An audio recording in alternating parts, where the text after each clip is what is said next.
We are live, ladies and gentlemen. Live. All right, so do we have Andrew? Andrew, are you here? I can kind of hear something in the background. There's Andrew. Hey, Chris, how are you, buddy? Hey, good. How about yourself, man? Welcome. I'm doing very well, thank you, sir. I'm doing very well, buddy. This is pretty funny. You guys in Australia already have the iPhone 6. Right. You guys get to feel like the peasants that we usually do. Yeah, it's funny that you know, I think it used to get released in the U.S. first, and then you guys kind of got it a few weeks later. Yeah, there was a time when that was the case, and with movies and stuff, we'd get it like a month or 2 or 3 months later once they work out if it's a success in the US. It's like, how many screens are we going to open it on? But now with the digital age, that it's all pretty much the same time, you know, around the world. But they just decided to quit treating Australians like cheeky bunkies. You are. Yeah. And, they don't treat us like the cheeky monkeys that we deserve to be treated like anymore. You guys are covering up, you know. Used to be you guys were just Europe's penal colony, but now you guys are. Exactly. Now you Americans are including us in, you know, YouTube Hangouts to ask what the iPhone 6 is like. That's fucking developed 2 kilometers down the road. It's because you guys have the great accents that make you cool, and we really like your Outback. So your That Outback. is true. That is true. That's true. Apparently you have an Outback Steakhouse over there. Yeah, you guys don't even have Outbacks out there in Australia, right? Not really. We just have the real Outback, the desert thing. We deserve to be treated like anymore. I just saw myself on YouTube. I think I just opened a wormhole in the space-time continuum. Oh, so that's really exciting when that happens. All right, I'm inviting a bunch of people and getting a bunch of people going on. I guess you can see me pretty good. We got a pretty good live feed. Yeah, I'm going to chuck my actual webcam on in a sec, the proper webcam, but I'm using up both of my USB ports because I'm doing a restore to my phone, and I've got my headset on as well. So that's got 2 minutes to go, and then I'll put in my proper webcam. What you think of the iPhone 5 or 6? I'm still stuck in it. To be perfectly honest, I actually really like it. I only got the 4.7 inch, and I was kind of like, it'd be good to get the bigger one. But this is actually a pretty good size. Like, if you look at, like, I do not have, I mean, I'm probably a bit like you. I've got sort of small, chubby hands. I wouldn't do that to you, Chris. Are you calling my hands fat? I wouldn't do that to you, Chris. I'm not that kind of guy. Well, if I have chubby hands, the rest of me is definitely following suit. Yeah. The 4.7 inch version is pretty good. Said no woman ever. Yeah. Yeah. I'll leave it at that. And I'll leave it a goodie. That reminds me of the Kelly Ripa video that was out earlier, where she was having trouble understanding what 5.5 meant on her show. So this is like an official AT&T video thing, so we need to be kind of official, don't we? Yeah, we kind of have to be on our best behavior. There's a lot of jokes. Although I was going to... Never mind. So anyway, if you'll just keep chatting, do some background here. And then remind me, I've got the 5 here. Have you put the Rewind app from rewind.com on the new iPhone 6 to test it out? I have, from the rewind.app.com people.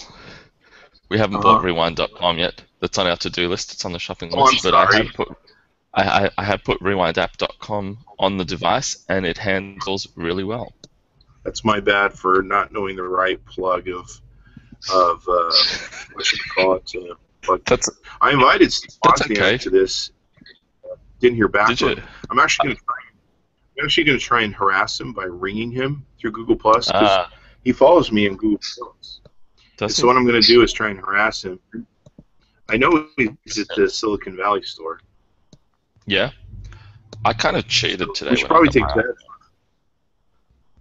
We should probably take bets today and see if he'll pick up. I was going to have Robert on. Robert, of all things, if he's watching this, is speaking at Samsung. It's Samsung. I told him I called ahead to have them tie you down and have you indoctrinated to, being such an iPhone. I mean, him speaking at Samsung, the jokes are so easy, it's just not even worth saying. Yeah, it's not even. It's too easy to pick on him with that. Exactly. Wow. Okay, that's restored. Oh, I want to unbox it, though. Shit. No, I want to unbox it at home. I was going to open it and play with it, but... I did like an unboxing video thing. Did you see you know what? video? No, I can cheat. I can cheat. Yeah? I'll just sneak it out, and then I'll put it back in. Chris, you're... No, dude. Thanks, man. Chris, I think that's yours. Yeah. Today, right? Yeah. He just didn't want to do the last one. I was thinking I was going to unbox it, but I really want to put like the Rewind app on it and show off the Rewind app. That would be cool. All so right, is that the 6 or the Plus? So right now might be a good time to try and ping Woz. Should I try and ping Woz? He should be up and around by now. Should be.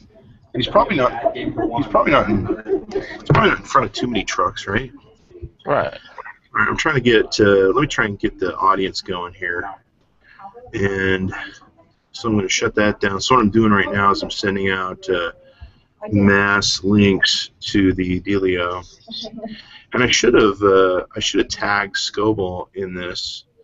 Yeah. In fact, I should tag a lot of my.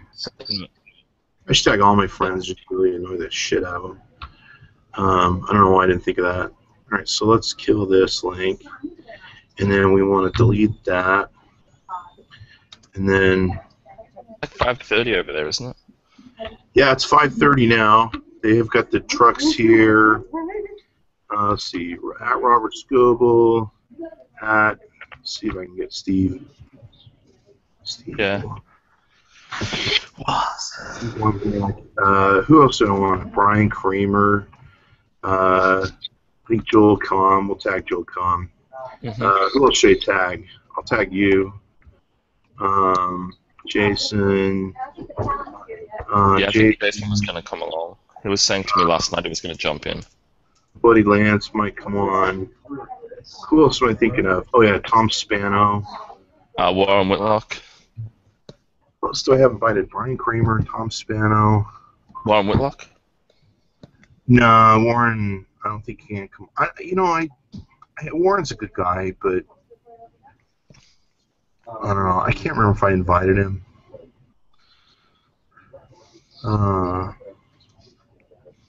I think I invited him. He told me no.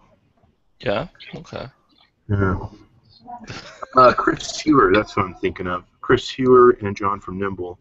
So Chris Hewer. We're going to tag these guys because they have incredible audiences. Yeah. So we're going to hijack their...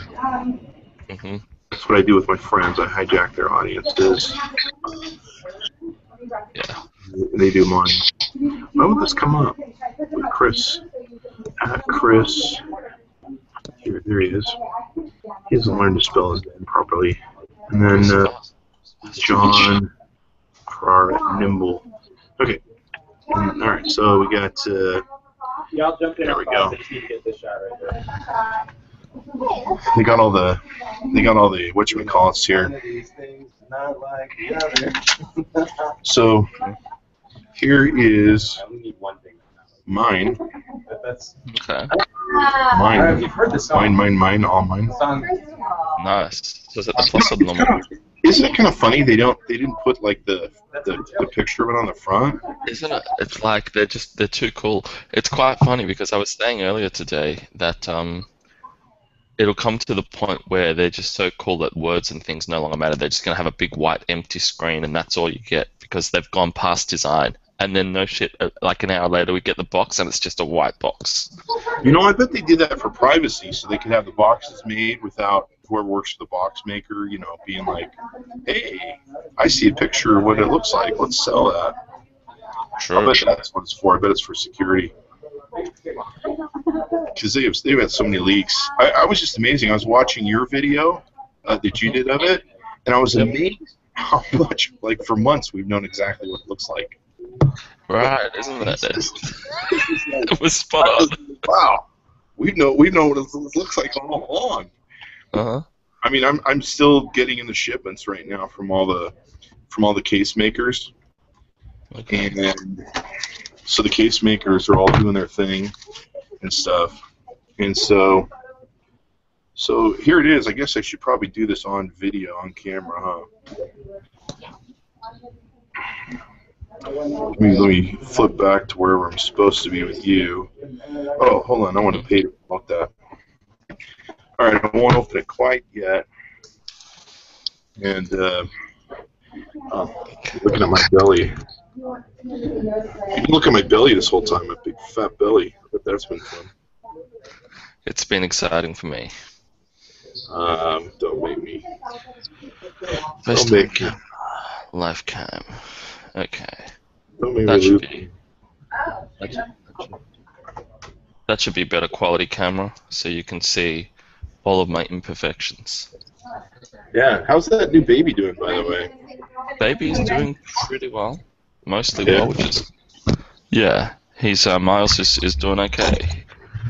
He's pretty good with but he has problems sometimes just sleeping and stuff, as do all babies. So poor Christy's up all night trying to get around to him, but it's pretty cool.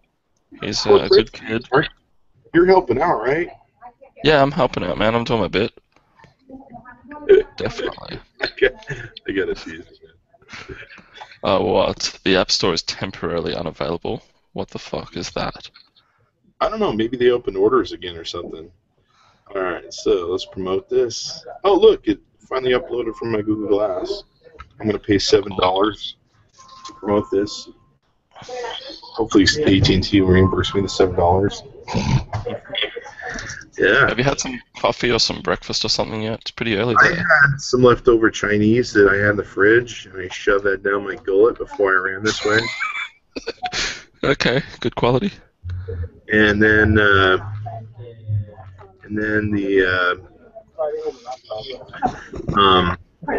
news trucks. But I tell you, with Google Glass, the interpretation that it does. All right. Hey, can you go, if you get a chance, can you go over on my post that I did of this and give it a like?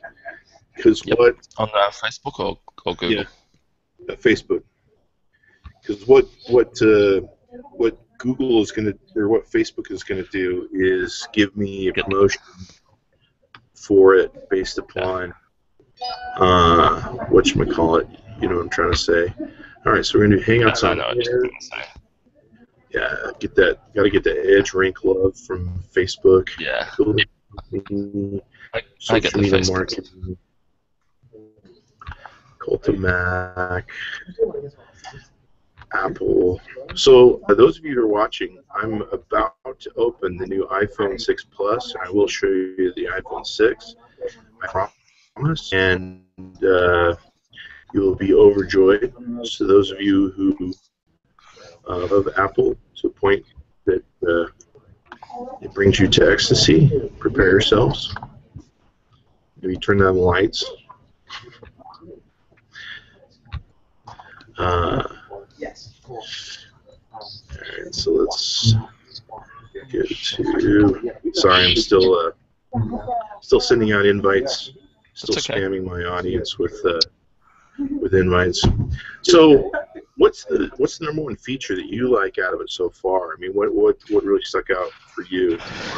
I mean, realistically, just this the bigger screen size. I looked at it and I kind of thought, 4.7, it's okay, but it'd be great to have a 5.1 inch.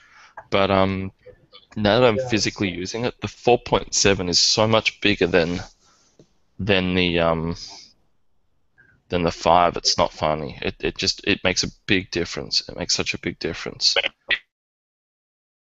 than the iPhone 5. So side by side.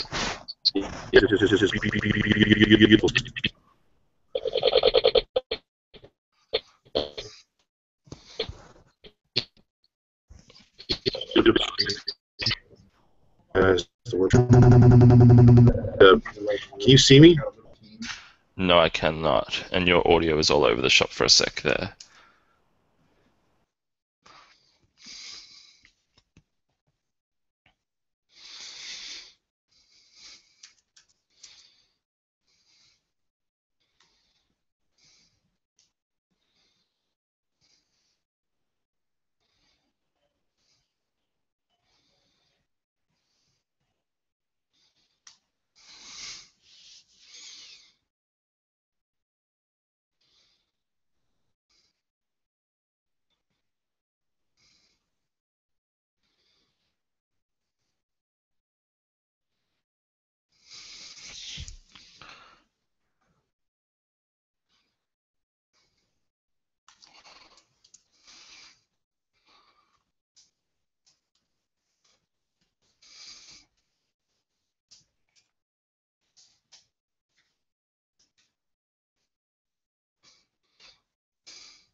Okay,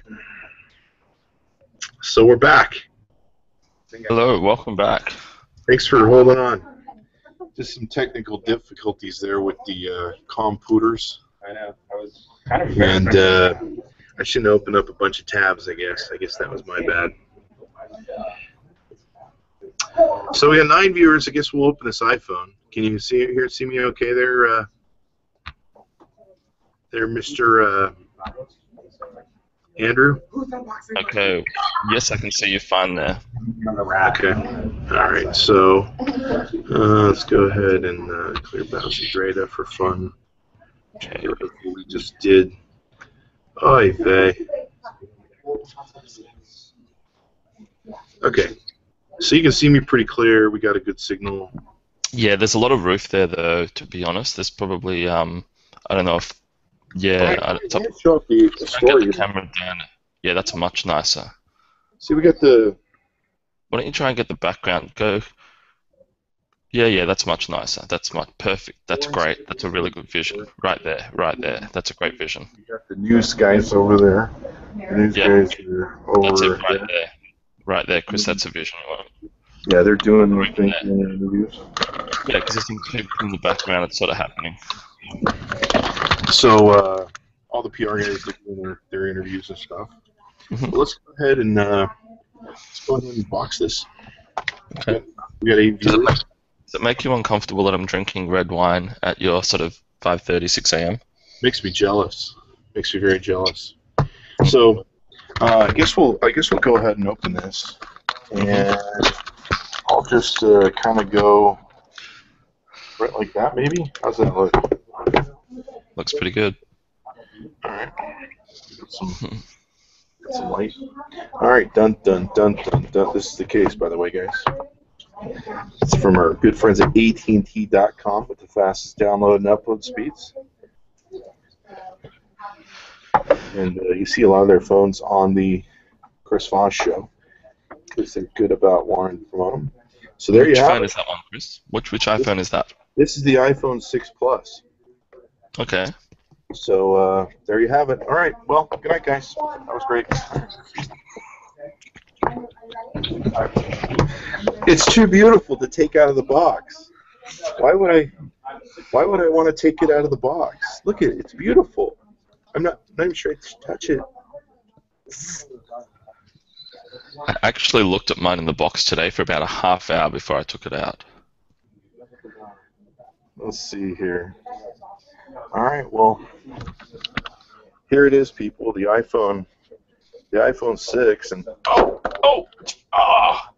damn it, I dropped it. Oh, hang on. Oh, shit, I stepped on it too.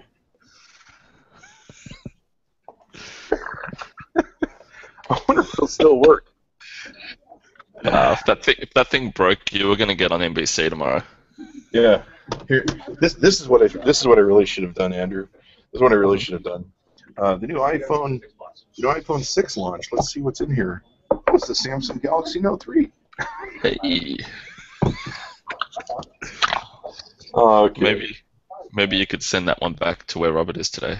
Everyone's throwing rocks at me probably right now. Okay, let's see what else you get in the box. That's important. We got to do the unboxing, and it's kind of cool. So you get this cool plastic thing. I'm not really sure what it's for. I think you use it to hold stuff up. And then you get your instructions that tell you how to use the iPhone and probably FCC regulation stuff. And then inside we have your usual, these are the newer ones that came out a year or two ago, the new earpieces. So those are theirs. I guess in a couple years you'll get the Beats earpieces, probably next year. So there's our charging plug. That's good to have. Our lightning cable. So those are good to have. We are using the smaller charging plug these days, aren't we? It's not that big chunky thing that you used to get. Yeah, the iPad really needs that extra charge where the iPhones don't. Mm-hmm. The iPad just needs more juice. So that's pretty much it. Should I unpeel it, or should I just leave it like that and never turn it on? Look how beautiful it is. It's definitely pretty. Mm-hmm. Now, the first thing you really notice about it is how thin it is. It's incredibly thin, and you guys know I have a lot of phones, use a lot of phones. It really is thin. And it's got, is this a gold one? Holy crap, I got a gold one. All right. So it looks really beautiful. It's just really thin. That's what, I think the first thing that surprises me. What's amazing to me is that it looks just like what we thought it would look like.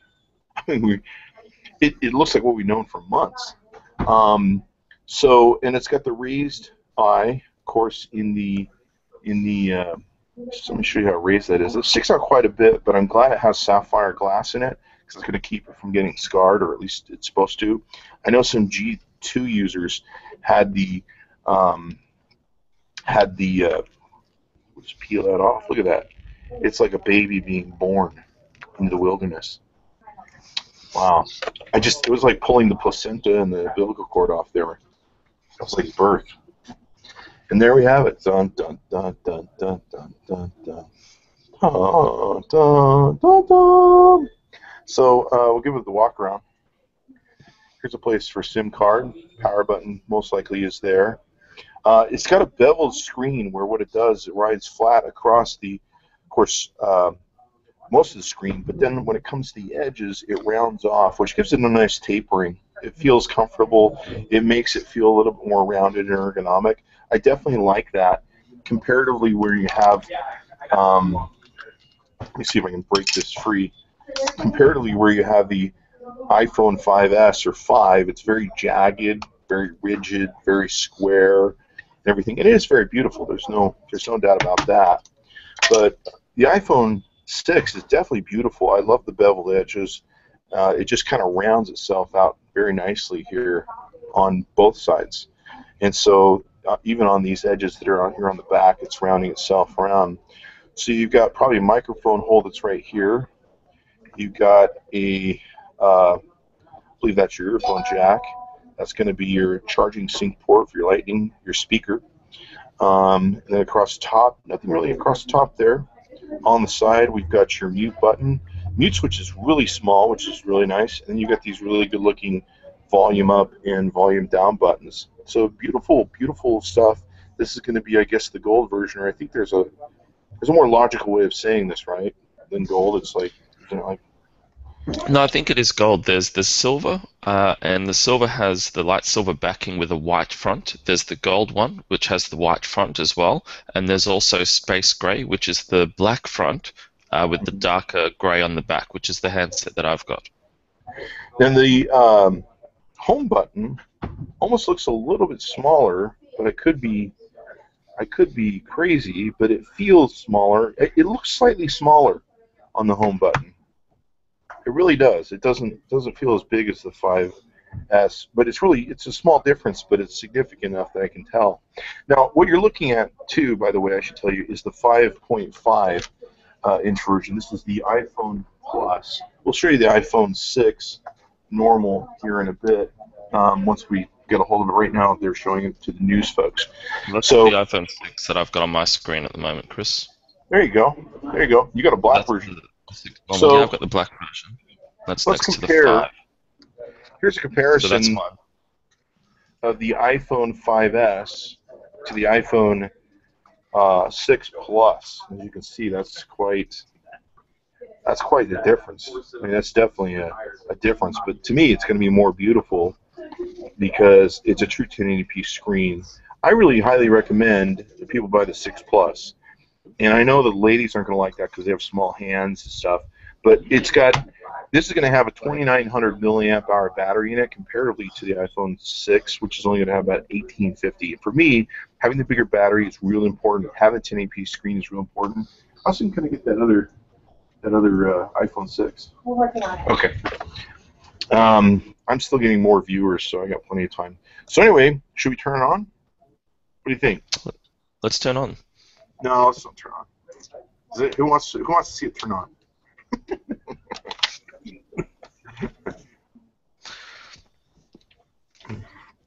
Hey, if you can go over to my Facebook and say Chris has got the gold version on live. All right, so I'm going to go ahead and turn it on, folks. Here we go. Dun dun dun dun dun dun dun dun dun dun dun dun dun. It's definitely an Apple phone. It's got the Signet right there.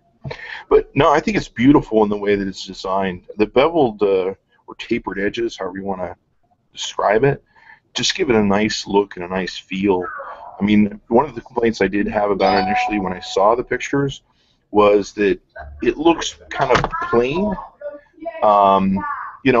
compared to the edges and the beautiful cut that you have with the iPhone 5S. Look, that one was gold too from AT&T. But no, it does look really nice. It looks definitely refined. It doesn't look cheap in any way, shape, or form. Let's go ahead and set this up. I'm going to go ahead and use English, the United States, and we'll go ahead and log into the Chris Voss Show. Hopefully I can remember what the password is. It's I love Chris Voss. So if you're ever out chasing me around a convention, you can always log into the chrisvossshow.com rules with the password I love Chris Voss. All my friends are like, really, I have to type that password in? I'm like, yes, you do. All right, now I'm going to set this up as a new iPhone, and I'm going to sign in with my Apple ID, right? Okay, and I can't show you that, guys. Let me type this in. Well, now that the password is I love Chris Voss. No, it's 1234. Same as my luggage. So only an idiot would be able to figure it out. The reason I do that, where I do 1234, is because no one would ever think I'd be that stupid to use 1234. So it actually works for keeping hackers out. All right, it's taking a few minutes to set it up. So how does that actually compare? You had a Note, a Note 3 or a Note 4 over there. Could we have a look at the two of them side by side? Yes, I will show them to you. And that's one of the things that's really interesting about this, about the Note 3, comparatively to the size of it. It almost looks like the screen's bigger, even though it's only a 5.5-inch screen compared to the Note 3 5.7. But it's kind of the body too, and everything else. I don't want to do Touch ID later. I love living dangerously, no passcode. use Siri. Boy, they just keep adding more stuff that you have to do. Choose a view. So look at this. This is interesting. You can choose a view of standard or zoomed.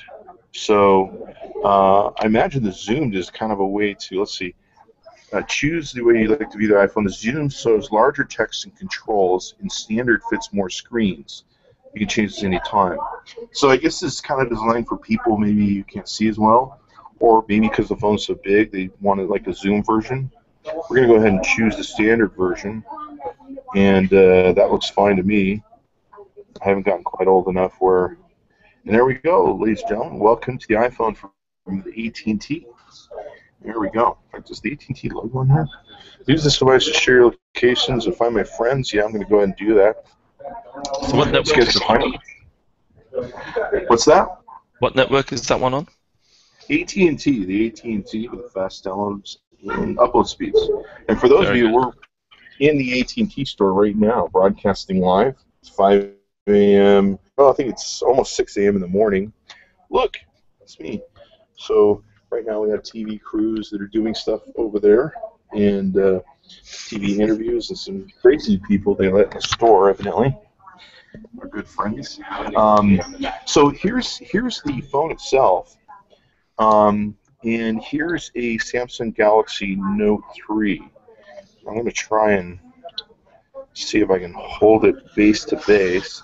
So there's base to base with the Note 3, and you can see that the iPhone 6 Plus is actually taller. It's actually, no, I can't really get that angle. It's actually quite a bit taller, like seems like maybe quarter or half an inch. So it's definitely taller. The screen actually looks bigger, even though it's not. If you put them together, you can kind of see a difference. But yeah, it's definitely bigger than the body that's on the Note 3. So if you thought the Note 3 was big, the iPhone What's your current 6 everyday? What everyday handset do you use at the moment, Chris? Right now I use the LG G3 because from AT&T because I really, really like the QHD screen, so that's real important to me. And then the Samsung Galaxy Note 3. One thing that really excited me about the iPhone 6 Plus, and that's the reason I recommended it over the iPhone 6, and the iPhone 6 is still a good phone, but you're going to get a true 1080p screen out of this, and that's going to make all the difference for you. Let me do some thinking a little bit better so you guys can see stuff. Now, of course, this is going to come with iOS 8 on it, and probably be functioning for iOS 8 than what you'd have with some of your other phones. I know some iPhone 4S people were saying there's problems with iOS 8, and that's just all the more reason, I guess, to upgrade your phone. So it seems pretty fast, I think. Let's go ahead and download some apps. Let's download One thing I did notice was when you're using things like Facebook, it's all a whole lot bigger. I guess you expect that, but it looks like the pixels are sort of stretching rather than actually giving you a native environment. Yeah, what's really cool too is they added, I'm going to download the Rewind app. Everyone download the Rewind app that's watching right now. It's Cool. really fun. Andrew is the CEO of Rewind and Sarfo, who made this a beautiful, cool app. And you can go to RWND, that's RWND. So far, we're just growing here as the morning goes by. Probably have to download the Facebook app, right? Mm-hmm. That might be interesting to see what Facebook looks like in here. Or at least one of their apps, I guess you could say. One of their 50 apps that they have. Might as well download some Instagram. Yeah, so what's your impression? Is it just a lot better and better looking on... It's a much nicer device. As you said, Chris, the first thing I noticed taking it out was that it feels a lot thinner. It feels a lot lighter. The beveled edges almost go back to 3GS, but they've done it in a much classier way, I think. It's just a much nicer device to hold and to feel. The 4.7-inch, which is the one that I've got, I think it's big enough, and I think a lot of people will choose this one. I've got an iPad mini as well, so if I want to go and do those sorts of things, I've got the Mini for that. But I think it's very good that we now have the Apple environment, the iOS operating system, in the same handset as the Note and these sorts of things, where the Android guys have had that bigger handset for a long time. So now the Apple experience is available in that bigger size. Definitely. Let's try and ping Sam Levin. I know Sam Levin is in line right now. And this is really funny. Scobo's putting up pictures of him at Sam's line. It's so funny. I told him that I called Samsung ahead of time to capture him and put him in the basement and reprogram him to be a Samsung fan. But he's ordered the iPhone 6 Plus, and it's supposed to be on his doorstep. And I guess when he flies back in on what? Gold, baby. So let's try and ping in. We're going to ring Wozniak, see if he'll answer. So, Steve, this is really great. You can annoy friends that have made a mistake and we'll ping Sam too, who made the mistake of following us. Oopsie. So if you're watching the screen right now, you're seeing the difference between the iPhone 5S from AT&T versus the iPhone 6 Plus. So quite a bit of difference in the quality of the size there. And it's definitely huge. It looks really huge compared to the 5S. Really kind of interesting that way. So, I mean, you're used to the bigger handset, Chris. You've been an Android guy and an iPhone guy, so you're used to using Notes. But for a lot of people who have been iPhone only, such as myself, going to the Plus it's going to be a big shake-up. It's going to be a big shock. Yeah, I mean, let me put the Galaxy Note 3 on the top of it. I'm going to try and now it's slightly wider on the Note 3. But the iPhone 6 is taller. Okay, so I think I have that. I'll see if you can slide over. You'll see how much taller this is than the Note 3. So there's about a quarter of an inch there or something. Pretty good significant difference where it's taller. But like I said, the Note 3 is wider. It's by a very, very small margin. So if you're comfortable with the Note 3, it's being something that size, definitely the iPhone 6 Plus is the thing to get, but really it's just your personal taste. But like you said, the 4.7 sure seems to be adequate in its build and how good it looks and stuff. So, it's going to really be interesting to test out this camera. In fact, I should probably do some of that, huh? Well, what are stock levels like over there in the States? I know for a fact that the iPhone Plus in Australia sold out really quickly. They didn't have anywhere near enough stock, whereas the iPhone 6 version normal has sold out, obviously, but there was considerably more stock available. My understanding is they don't have quite as much of the iPhone Plus. They don't feel it's going to sell as well as the iPhone 6. So, and that's probably true of most tablets compared to the normal phones. So there's that. Looks like Sam isn't joining us. Let's see, who else do I have on my harassment plug today? I have a bunch of people at different times. I actually think they're creating a false economy for the 6 Plus by accident at the moment, because there's not as many available, which is telling people that it's exclusive and that you can't get the iPhone 6 Plus, which for the average punter at home, they're kind of turning around thinking, well, the 6 Plus must be the better version. That must be the good one if you can't get it. So they're signing up for that one online. Yeah. Let's see if we can't ring Chris Perillo up. He told me he might not be up quite this early, but he'll get the ping and he'll know that he can tune in. So we might have Chris on, Tom Spano, Chris Hoover, we invited to the show, Brian Kramer. We invited Woz. Maybe jump across to your Facebook or Google Plus, Chris, and have a look at who's online. Yeah, that's the biggest challenge with this is we're doing it at 6 a.m. in the morning, so most of my friends are asleep. Yeah.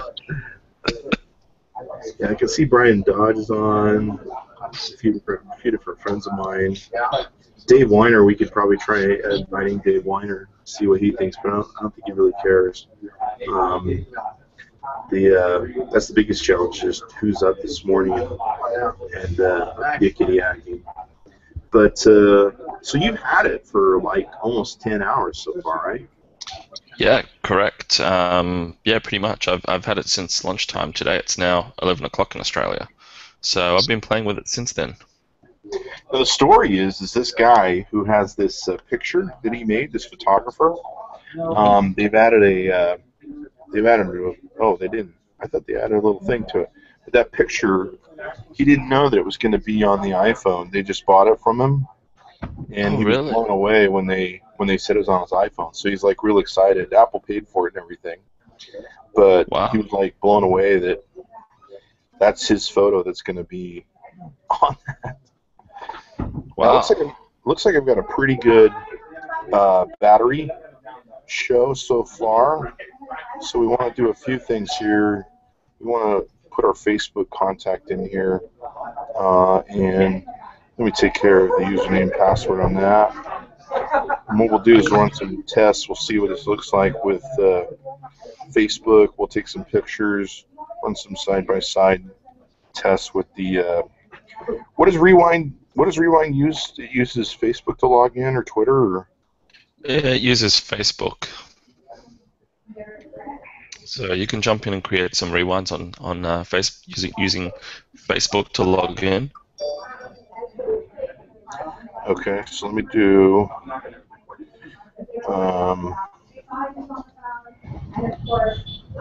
Let me do some password. How you doing? Robert's watching in live over there at our friends at Samsung. Oh, is he? Let's send him an invite.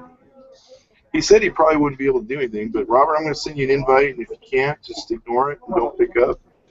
But if you got 5 seconds, feel free to come on board.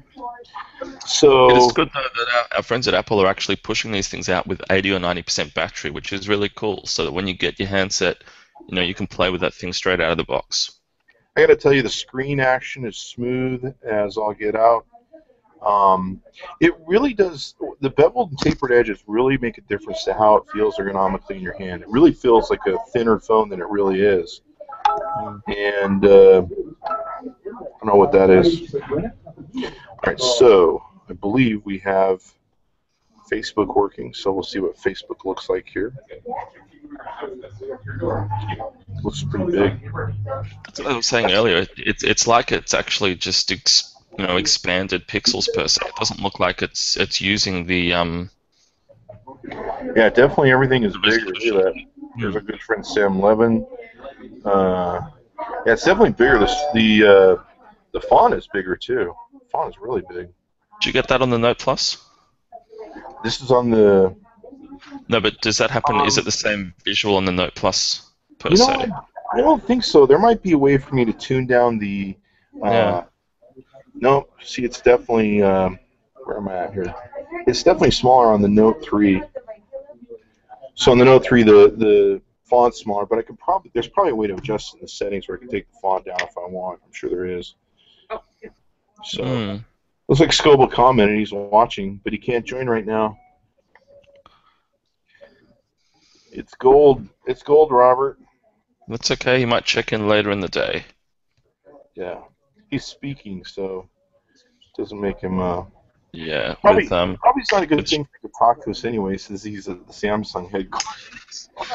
Yeah, that's probably true. That's probably like the old feeding a chicken to a chicken thing from the Facebook movie. It's worlds collide or something. It could set off a chain reaction. They have him out there, and they're like, so what is we brought Robert Scoble to Samsung in Korea there, and what is he doing? He's promoting Apple. Oh, well, that's just great. That's just great. We'll get a call from him. Hey Chris, I'm in jail in Korea. Samsung had me arrested for promoting. I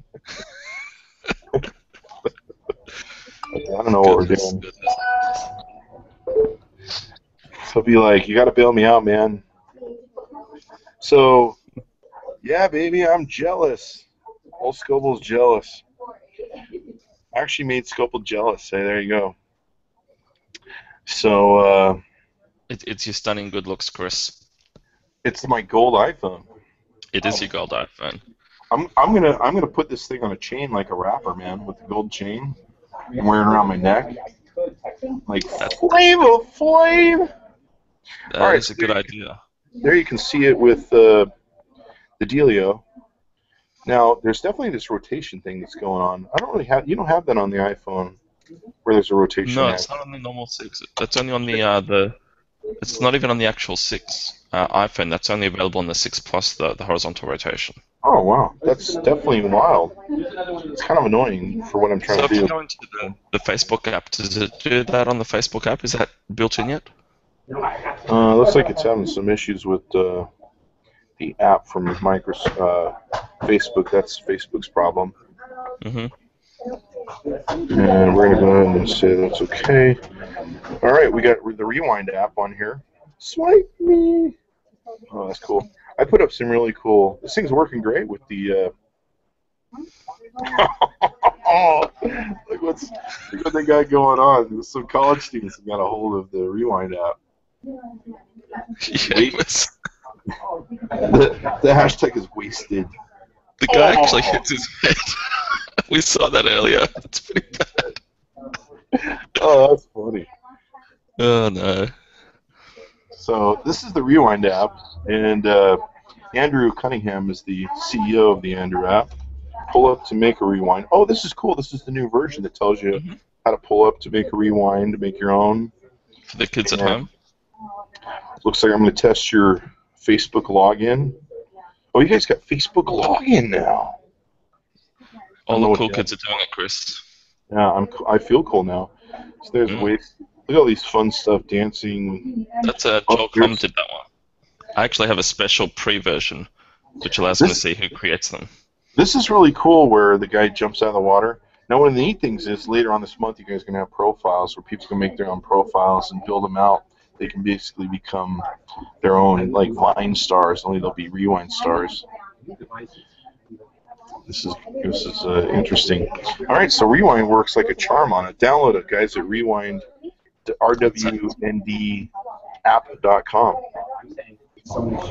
Looks like Instagram works pretty good on it. I will do it's If you haven't watched my screen, Chris, you'll see we've actually got some of the oh, you got the dashboard thing, but that's not on mine, right?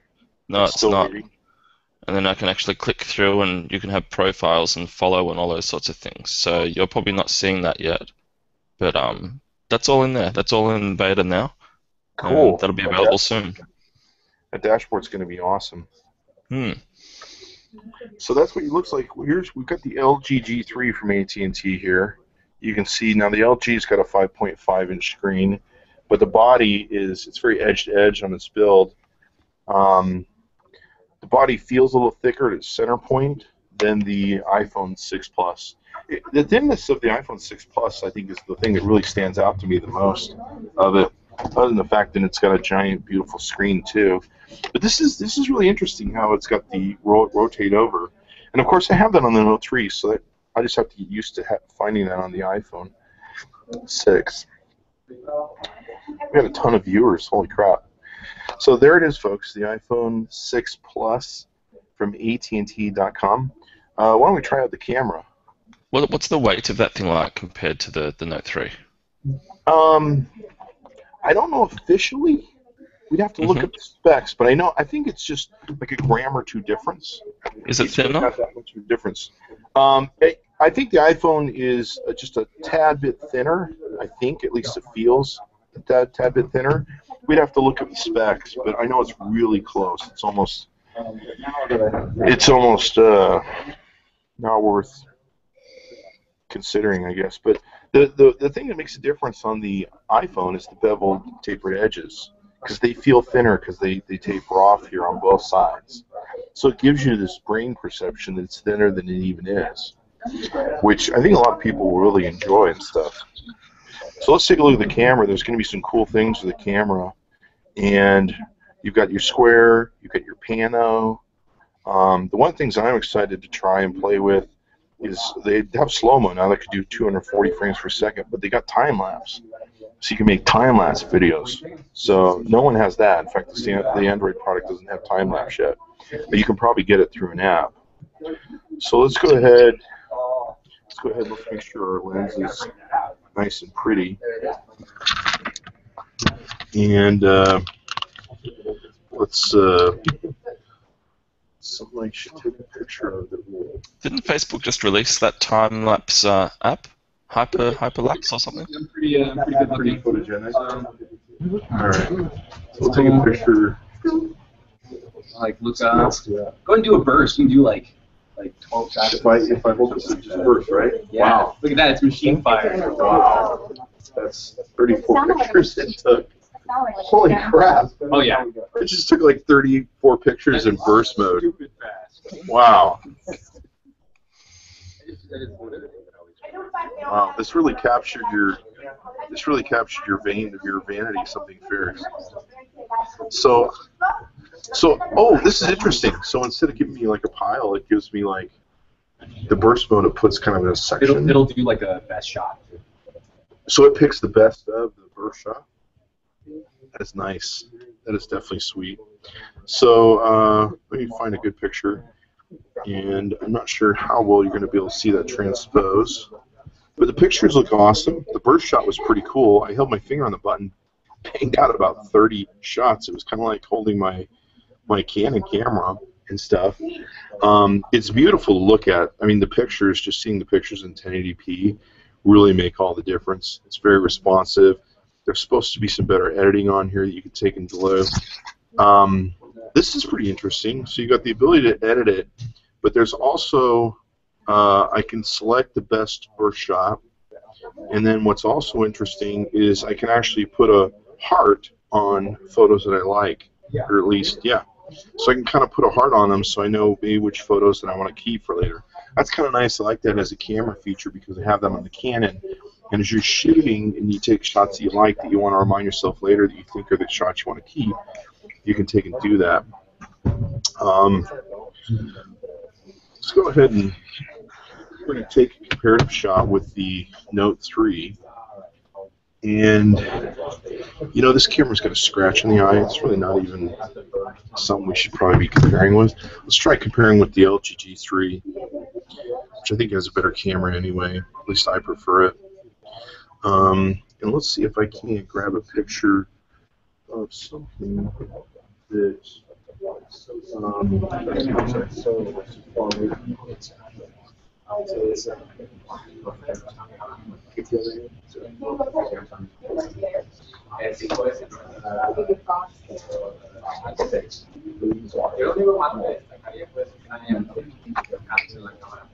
all right, so we're going to compare these. Feels very comfortable in the hand too. The bevel gives you something to kind of hold on to, although it could be slippery also, so you may want to definitely have a case on this. As I can see, if you get your hands wet, this thing's going to want to slip around on you with these beveled edges.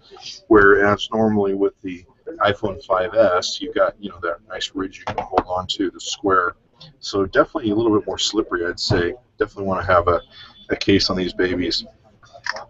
So I don't know how well, we're not in an environment where we can really test pictures very well. Chris, do you think that there'll be people who, app developers who will be able to create camera apps exclusively for the 6 Plus as opposed to just the 6 because they've got that extra real estate and a better camera? You know, I don't know. Really, the camera difference, I don't see much of a difference, and I believe this is a 13 megapixel camera that's on the LG. There's some difference here in colorization, and of course that's how they're both camera software or iCamera is interpreting it.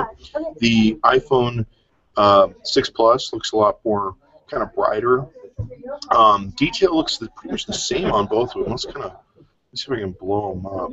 Kind of expand them up. Blow them up so we can see the G's really. I think you're gonna get more detail with the LG G3, but like I said, it's a higher megapixel camera, so it's definitely gonna make a difference. But what I'm seeing on the blow up is the detail. Can you kind of see that? Can you see the details just a little bit better on the G3? Yeah, a little bit. Yeah, it's definitely a whole lot better on the G3. And of course, you're running a higher megapixel. It should be, but the picture is adequate on the iPhone 6 Plus. I don't think it's a bad thing in any way, shape, or form. It's only an 8 megapixel camera, so I mean, it's only going to pick up so much resolution. Video-wise, let's take a video. It's supposed to have more stabilization too, right? So that was kind of as stabilized as I could make it. Yeah, that runs pretty smooth. That runs pretty smooth when it comes to seeming like it's stabilized. Let's go and play that. See if we can get it into focus there for a second, and then we'll go ahead and hit play. But yeah, I think the stabilization definitely is there, working well. I have heard that the stabilization is really solid in this product. Yeah. Yeah, I think I like it. I think the stabilization is at a point where you can really notice it.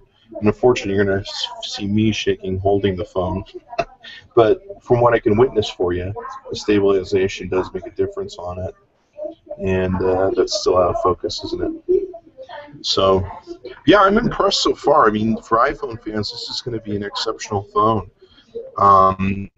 And I think if you definitely want to get the bigger ones that you want to take and get, the 4.7, hopefully I'll get hold of here in a bit. The news agencies are using it, but it's definitely big, definitely beautiful, and then it's just really nice and thin. I can see this. I can see me using this alongside the phones that I use now. Do you have a preference to the Android or the iOS operating system? I have a preference to the Android system because it's much open and it's much more advanced. But the thing that I like about iOS, the iOS, is they've been copying all of the Android stuff. I mean, now you've got the ability to put these Swift keys, different keyboards on it. What's really interesting is a lot of iPhone fans really are excited about that because they made the third-party keyboards you could add on now through iOS 8 top sales in the App Store. So they're very happy with that. And you can obviously see that they want to do. The one thing that's really interesting to me, and like I say, you definitely want to put a case on this, is how far that camera sticks out. It sticks out pretty far. Let's see if I can get a good. Yeah. I'm going to get this camera to work with me to get me to be able to show you how far that sticks up. But it's pretty significant. Let me try pulling out just a little bit. You can see it's pretty significant on the stick up. I mean, I don't know how to measure this properly, but it's quite a difference. How much would you say that sticks up in millimeters? Look, in millimeters, that'd be a solid mil to 1.5 mil. So it's definitely a reasonable amount to the extent that if you buy this device and you don't put a case on it, you are going to feel the back of it and be worried about constantly putting your phone down on the table, resting on the camera lens. As you said, Chris, it does have the sapphire screen, but it still can't be a good thing to rest that lens constantly down. So you're definitely going to want to get yourself a case. I've got the iPhone 6 normal one here, and I have the black leather case. This is the official Apple leather case. So you can see that the camera is sort of pointing out there, but that's nicely covered over by that black leather case. So definitely want to get yourself a case for these devices. Now, what's interesting is it sticks up quite far, and I just set it over on the table to see, like some of the Androids that have raised cameras. If you set them on their back, they're raised far enough where just the edge will be touching of the camera, and so you won't have to worry about scratches so much. But from the looks of it, Do you got a plain iPhone? From the looks of it, it's definitely resting against the table, so you're going to definitely want to have a case. Now, the sapphire crystal lens that's in the back of here. Okay, thanks. Okay, so, ooh, look, we have two of them. Whee! All right, so how do I do this? So here we have the iPhone 6. Let's see where we're just fighting with the. There we go. So we have the iPhone 6 and we have the iPhone 6 Plus here. So you can see here quite a bit of difference between the two. Quite a bit of difference in size.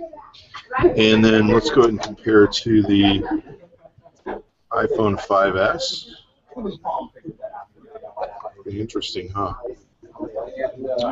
And then let's see if I can do this, see if I'm coordinated enough to do this. I'll probably drop every phone and break it. I'm betting on the other guy. Funny, all right, it's his phone, so there you go. The 3 levels of. It's almost an exact change-up. Yeah, it's like daddy, mama, baby. So there you go. Yeah, definitely quite a difference once you go to the Plus. And you know, it's interesting. I had some people that told me that going from they were angry at the 4.7. They were really happy with 4. They're kind of like so Ben Parr just.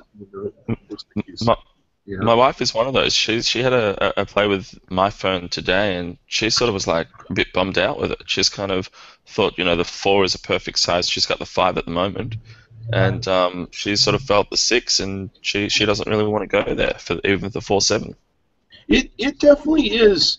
Now that I can feel both these together, it definitely is. I mean, it's definitely this is a phablet phone, and this is more like a normal phone.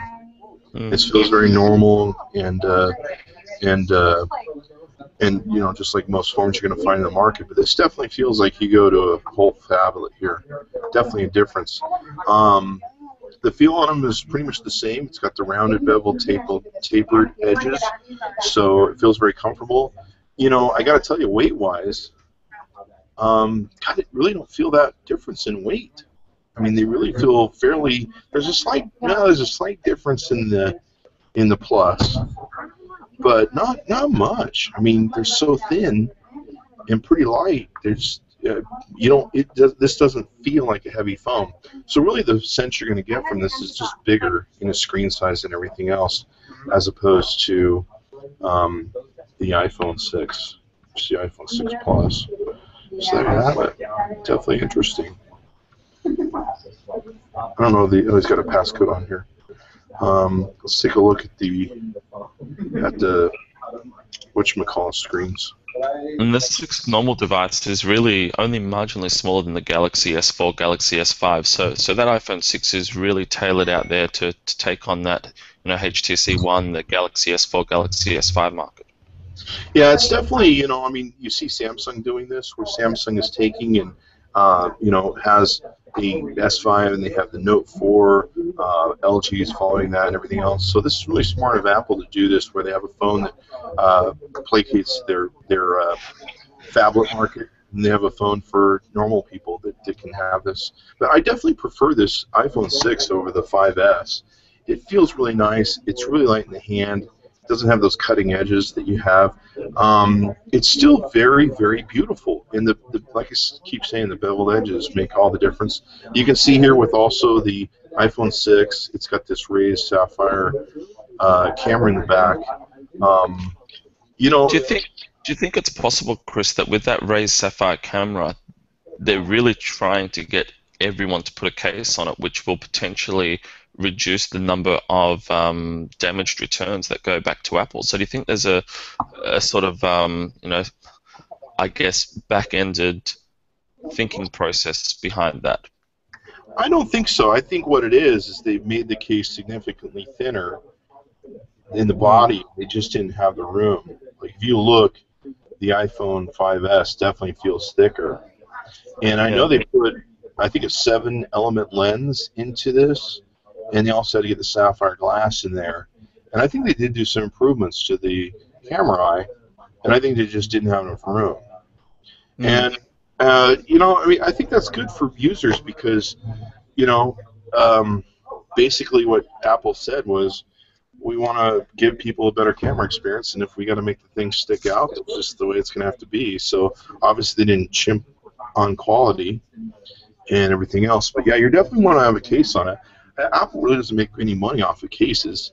I don't think they really make money off of licensing either, cases. There might be a licensing fee that they pay. I don't think it's that significant. I don't know. I'm not in that business. But you can see here, it definitely juts out.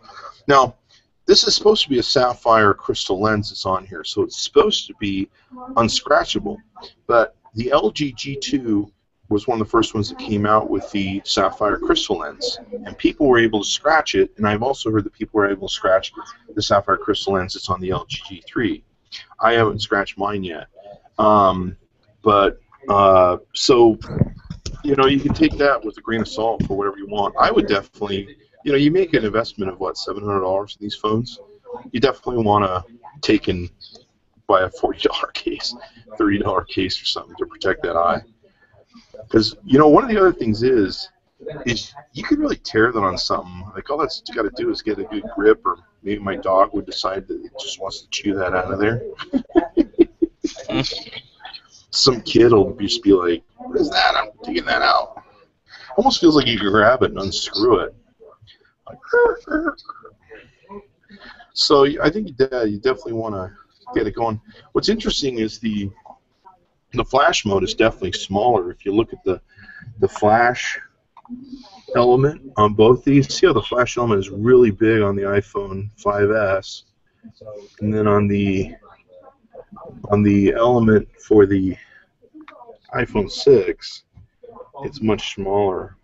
If we can get that into focus, there we go. So maybe they've done a bit more work around the luminance that they're getting out of a smaller element.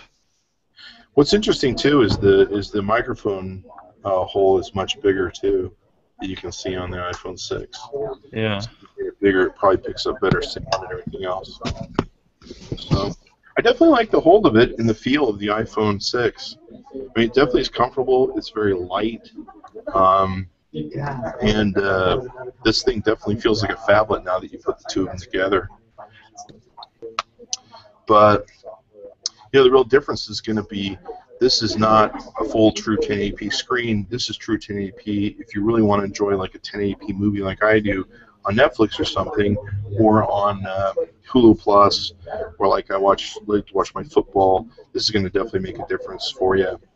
What's going to be interesting about this, Andrew, I just realized, is this is probably going to cut into some of the iPad mini sales. Absolutely. I've got an iPad mini, which is one of the reasons why I went for the smaller 4.7-inch version today, because I've got that mini. I kind of feel like I've got a normal iPad. I got the iPad mini. I didn't really need the phablet. I wanted the phone. Yeah, and what's funny is I don't use my poor iPad, and I love my iPad. I don't use my iPad as much as I used to, because I have so many phablet phones. I tend to use the mini. I use the mini a lot on the couch and for watching streaming stuff. I very rarely use the iPad. I tend to go straight from the mini now up to the MacBook 13-inch. Mm-hmm. Yeah. So what's going to be interesting is how this cuts into sales of the iPad mini, where people will be like, well, I've got a phablet phone. I'll watch my videos on the phablet phone, and let's go like that, and we'll take a look at. You can see the difference there of the. You see the difference there of the phone sizes per se. So, what network are those ones on, Chris? Which one? What network have you got those phones on at the moment? We're on the AT&T network, and of course we're at the AT&T Store. So thanks to AT&T for hooking us up, and AT&T fastest download and upload speeds. All of my phones that you usually see that we review on the Chris Voss Show are, I think, 98% AT&T phones. And very good. They're really great to work with. I like them because I need my data fast, and so even when I'm on a call, I can get those data fast downloads. They definitely, in all the testing we've done, have the fastest download and upload speeds. Now, your mileage may vary, because I know I have friends that are in areas that they're not excited about, but, it's just one of those things where they have to build the terminals and the antennas. And I think a lot of it's regulated, too. You have to deal with cities, the governments, and being able to put antennas in place. So I know there's a lot of BS that goes on that way that impede a lot of the carriers. So there you go. I mean, I think it's definitely a beautiful phone. I don't think it's, a lot of people I've teased and given some crap about the phone, but I think it's definitely a worthwhile phone. I think it's definitely, if Apple's your phone and iOS is your phone of choice, it's definitely a worthy thing. Would I upgrade to this if I had an iPhone 5 or iPhone 5S or 4S or whatever? I definitely would. In a heartbeat. But I'm kind of that way where I want the latest and greatest toys and everything else. But I think this is definitely worth jumping for. There are some people like, well, maybe you should hold off and wait for the next model up because whatever. But no, it looks great and it looks awesome. It feels awesome and it seems to be performing quite well.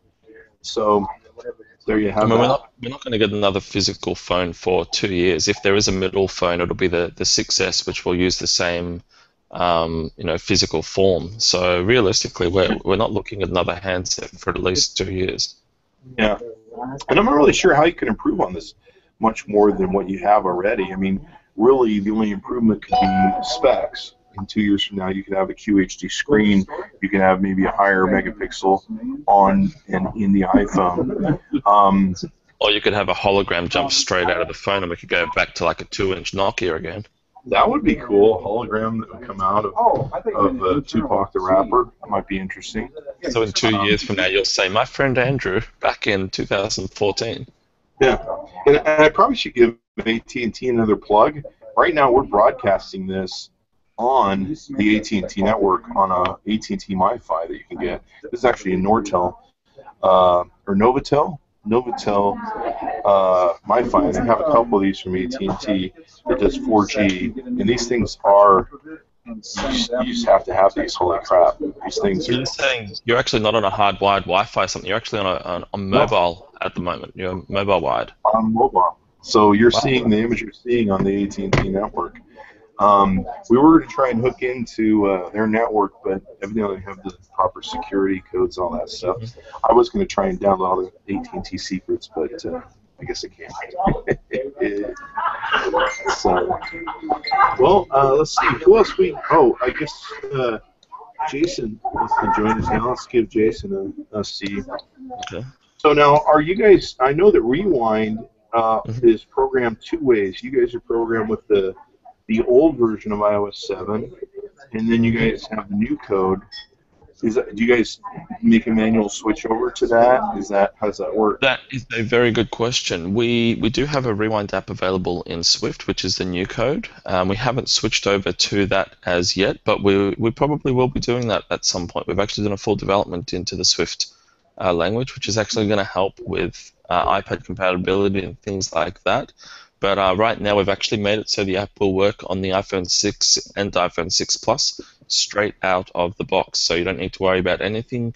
As you demonstrated just before, Chris, you can install it up straight away at RWND on the App Store. And that baby will work straight out of the box on the iPhone 6. Cool, man. Let's invite Brian Kramer. And let's see who else we do. What are we at, 6:30? So thank you to my friends over at Telstra as well. I picked up my iPhone from Telstra, the guys today, Monty Hamilton and Gerd Schenkel. A very good experience grabbing that from Telstra out here in Australia. So they run the Aussie network down here, so they're kind of the AT&T of Australia, and they do a good job. I know Robert was over there at the Telstra people's place, and he was impressed with their operation, what they do, and everything. Yeah, I caught up with him in Sydney last week. Actually, he was out for a few Telstra things, and there's some really good guys down there. They've got a good network down here. Yeah, he said they were selling just oodles of phones and just killing it when it came to the selling of stuff. So That's definitely cool for them. You guys have 4G out there, right? Oh yeah, we've had 4G for a year or two. I think we've only got the 2 or 3 major suppliers. We've probably got 7 or 8 suppliers, but only the 2 or 3 big ones have the 4G. Nice. You guys have fast internet, super fast internet there. Not really. We were looking at going super fast national broadband network, so fiber node to the home, but that did not end up happening. So our internet's okay, but not that great. Jason would tell you when he Skypes in to talk to us that we often have internet challenges, don't we, Jason? Yes, you do. They have terrible internet services. Ironically, the internet at my house is much better than the internet at the office. It's really shocking. You know, I'm always surprised when commercial services are not as good as home services, but his are absolutely horrid. They're almost useless at the office. Let's invite Chris here on. You got your cup of joe there? You talking about me? Yeah. No, I'm gonna need something a little more high octane. I'm gonna have to go down the street, get me an Americano. Mm. I've been trying to quit the stuff. I'm a caffeine addict. I have to get up in the morning and get my fix to get going, but I've been trying to lay easy for the past couple of days, just trying to realign myself. It ain't working so hot. I do like the mainlining caffeine. Hell yeah. Mainlining of the caffeine. So you guys have had the iPhone 6 down in Australia now for a day. Wow. Oh, yeah. Yeah, I've been playing with it for about 12 hours. I'm kind of sick of it now. You kids are just waking up to it. Hold it up. Let's see. What do you got? Show me what you got. So that's the 6 over here. Chris has actually got the 6 and the 6 Plus. So I have got the Rewind app running on that one. Chris was showing off the Rewind app before on the 6 Plus, which installed perfectly, which was great to see. So it's a pretty cool device. It's a pretty good device. It's definitely bigger than the 5S, which I will show you right now. So it's quite a reasonable difference. Wow. And the that's actually really large. That I'm surprised that. Yeah, I was sort of thinking, do I want to go with the 4.7 or the 5.5? Do I want to go this way, that way? And in the end, I decided just to get the normal 6 because I've got an iPad mini, so I don't need the Fablet. And I am pretty happy with the one that I've bought, to be honest. I'm pretty happy with it. Right. Well, I've got the Mini Retina, or the latest Mini. Yep. I thought this is going to be a really useful tool for me because I've got the iPhone 5. Old boring. I've been holding off for this upgrade. But the funny thing about it is when I'm using my Mini, I found that pretty much nothing works well on the iPad. I mean, it's great for websites that don't care, but there's fewer applications that are spec'd out for iPad. There's fewer websites that spec out for iPad. I really think, yeah, the combination Chris has showing right there is pretty. That's pretty telling. The difference in the three different phones. As a user, I'm concerned that my app options, which is the biggest reason to use an iPhone, or iPad for that matter, are going to be really limited on iPad. It doesn't seem to have taken on with the app developers like I would have expected it to. Like us, for example, we didn't release on the iPad. We still haven't released on the iPad. I think once you get your traction and once you really build up, then you do it. But I don't think there's too many startups who are building for iPad. You know, it's something you do later on. I think it's a complicated interface. You get more space. It's touch only. You're still limited by the same operating system and the same file store issues and Apple's walled garden. If you look at what, for example, I don't know if you've ever had a chance to look at what Andy did with 8ly, but he started primarily focused on the iPad. That's what he targeted. And it's a really beautiful application. It's very deep and very rich. But I think you're right. I think most startups just do not put their money in iPad. This is why I carry my iPad, but except for reading email. Oh, the Gmail app on iPad's kind of crap. It's not a very good application. So I don't know. I find it's really useful for reading books. There's a handful of applications. Flipboard is one of them. But for the most part, when you make the phablet crack is what brings this to my mind. I really think that the iPhone 6 large device is probably going to be a lot more useful for more people, simply because more startups and more established companies are going to target it. The Facebook application on the iPad is crap. Even the Facebook the Facebook iPad experience on Apple's latest device is a bad experience. I mean, I'm already finding with the iPhone 6 opportunities to actually create apps straight away just by using the bigger space, the bigger real estate. Okay, I just did a rewind with the rewind app with the iPhone 6. I'll go over and like it.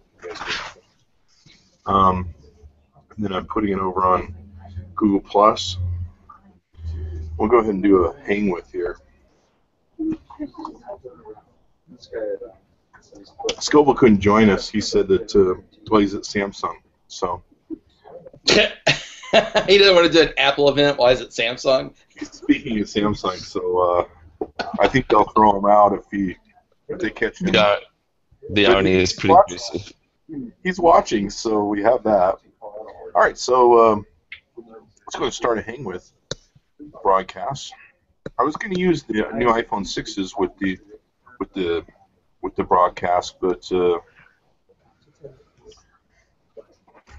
Chris, you really need to get the you need to do something really useful in forward and reverse. It shows off the not hang with. I'm sorry, the rewind. You need to take like one of the phones, like shatter it on the floor, so we can see it shatter and come back together. That'd be a good idea.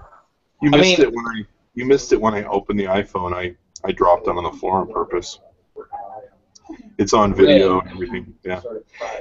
I'm in a carpeted AT&T store, and the plastic was still on it. And I feel pretty confident in iPhone's build to where I can drop it 4 feet. As long as it's on concrete, I'm probably okay. But yeah, so we're broadcasting on Hangwith right now, sharing it with those guys. I got in the SDK error, so I'm not sure if I'm live or not on Facebook. Do you guys see me live on Facebook? Thank you. I hope you like that. I hope So there may have been an iOS 8 crash. One of the problems is most everyone's apps have issues with iOS 8. Oh no, there's the rewind, but I don't see my Hangwith thing. So let's go ahead and stop this broadcast. No one's watching. And let's try broadcasting again. See if this will work. Unable to share on Facebook. Oh, I know what this is. This is a Facebook permission thing. I changed my password recently on Facebook, and there's some issues with it. So it's not a Hangwith issue. It's a Facebook password issue with this thing. That's what it is. Somehow in the Hangwith app, I've got to reset the Facebook. I've got to reset the account settings to see connect with Facebook. So I've got to unlink it and then go in and probably reset the password. It really sucks. All the passwords that I've had, or all the apps that I've had to use passwords, I've had to go in and. So hopefully this will work now. That's probably why I didn't start broadcasting last time. They're not using the. I would think that the OAuth authentication wouldn't be affected by the password change. You know, that's not true. I've had to go in every app, and I've had to not only just with the iOS, but I've had to go into every app and give it permission too. So it's been kind of weird. OAuth credentials when you change your password now. Okay, I'm broadcasting live with Hangwith, so we've got that going on. Let's go ahead and tag Andrew and Dave. So, hey Dave, hey Andrew. So we're giving Andrew and Dave some love here. Andrew Malton, who sponsored us during CES, and Dave Swartz, your co-founder buddy. And I'm really glad that we've made a lot of suggestions to hang with, and they've done a great job at doing that. And let's put these closer together so we can kind of see. We've had a lot of people watching though over the past hour. There's a lot of people coming and going, but we've had pretty much a consistent whole mess of viewers. So there it is, hang with people. iPhone 6 Plus. Well, I should turn all this way. People can. Well, crap! You can't look at the screen because that's black. Let's see here. So do you prefer the black or the white screen there, Chris? I like the clean whiteness. I mean, it really is just your preference. But I like the clean white. I just think it's prettier. And see how you got the beveled. You can see the kind of beveling in there where you can't really see it on the black. It kind of disappears. But it's just preference. But I started using whites a while ago. I really like them. I just think they look clean, and everything else. You don't notice dirt as much or smudges on it, like you do with black. Although black does look pretty lean, mean, and sleek when it comes down to it. So there you have it. So Chris, hey, you were talking about the hang with guys and hang with application. Are you using it on the iPhone 6 right now? I'm using the iPhone 5S because I wanted to be able to show the phones. So, gotcha. Once again, about 4 viewers in a chat message. So, thanks to the hang with guys there. And looks like Andrew said nice. But definitely, let's go ahead and put the other screen there so you can kind of see how those are working. A way of getting those out of that blinding light that's in the middle. There you go. That looks good right there, Chris. Yep. There. Okay. It's interesting. It's interesting how they let's see if I can stand up even higher, but I don't think I'm going to be able to get the lens up any higher where you can see it. But the difference is definitely, pretty big between the phones when it comes down to it. Andrew, you got the normal size, and did you get a chance to play with the designs the guys are working with now, the betas on the larger device yet? Yeah, we did. We're playing with them today, and it's really nice. The designs are definitely coming out really good on the large devices here. Man, I'm really looking forward to the experience on the dev side. That extra real estate. You're right, man. That's going to be fun because one of the problems and the challenges with iPhone development is real estate. People do get used to the Android devices with the larger space on it. That product I was talking to you about 2 days ago, Jason, on that 6 Plus, it's made for it. Oh yeah, we need to put a pitch set together and get some cash for that. How is this working? How does this officially work on the apps? Where does it just blow it up bigger? I mean, we saw how Facebook was working, and it looked like it just kind of blew up stuff bigger. No, they can, Chris. They have an option. They can create the screens and design them for the bigger platforms. So they can sense. So they can sense. They can sense the difference. They have that option. Yeah, so the apps will be able to sense if you have an iPhone 6 Plus and then if you have an iPhone... yeah, Andrew's actually been in the team. He's been working with them on that. Andrew, they've got switches for that, right? Yeah, they do. Yeah, they do. Are we sending different data based on the size of the device, or are we sending them generic data like Facebook is doing right now? In the beta, we're sending different data based on the size of the device. So, Chris, we're actually designing Rewind. We talked to the guys about this a couple days ago. I was wondering how they went with that on this beta we have right now. Not a public beta, so sorry. Chris, you get a copy if you want to review it. But in the beta, what Andrew's talking about is we're actually sensing the device and then sending content based on the size of the device. So you can choose to uniquely send UI based on what the phone provides as options. So in other words, your phone can actually get it bigger. You can get, there you go. Thanks to AT&T. Thanks to AT&T for the donuts this morning. You know, Scott Dobbins, the executive at AT&T over here in Alabama, would be thrilled to hear all the AT&T shout-outs being on the broadcast. This is what the apple looks like with a donut on it. So what network are those phones running on, Chris? The AT&T.com network with the fastest download and upload speeds. And we're even running on an AT&T Wi-Fi. So this is all mobile right now. How about that bandwidth? Try getting that with running. Cool. Hey, Chris, I had a kid in college with really, really bad internet connection at the university. What is the what does AT&T charge for their Wi-Fi's? Do you know their plans? You know, I really don't. You'd have to go to AT&T.com. I'm really bad at, since we have the mobile carriers that send us phones to review, I don't really have a clue.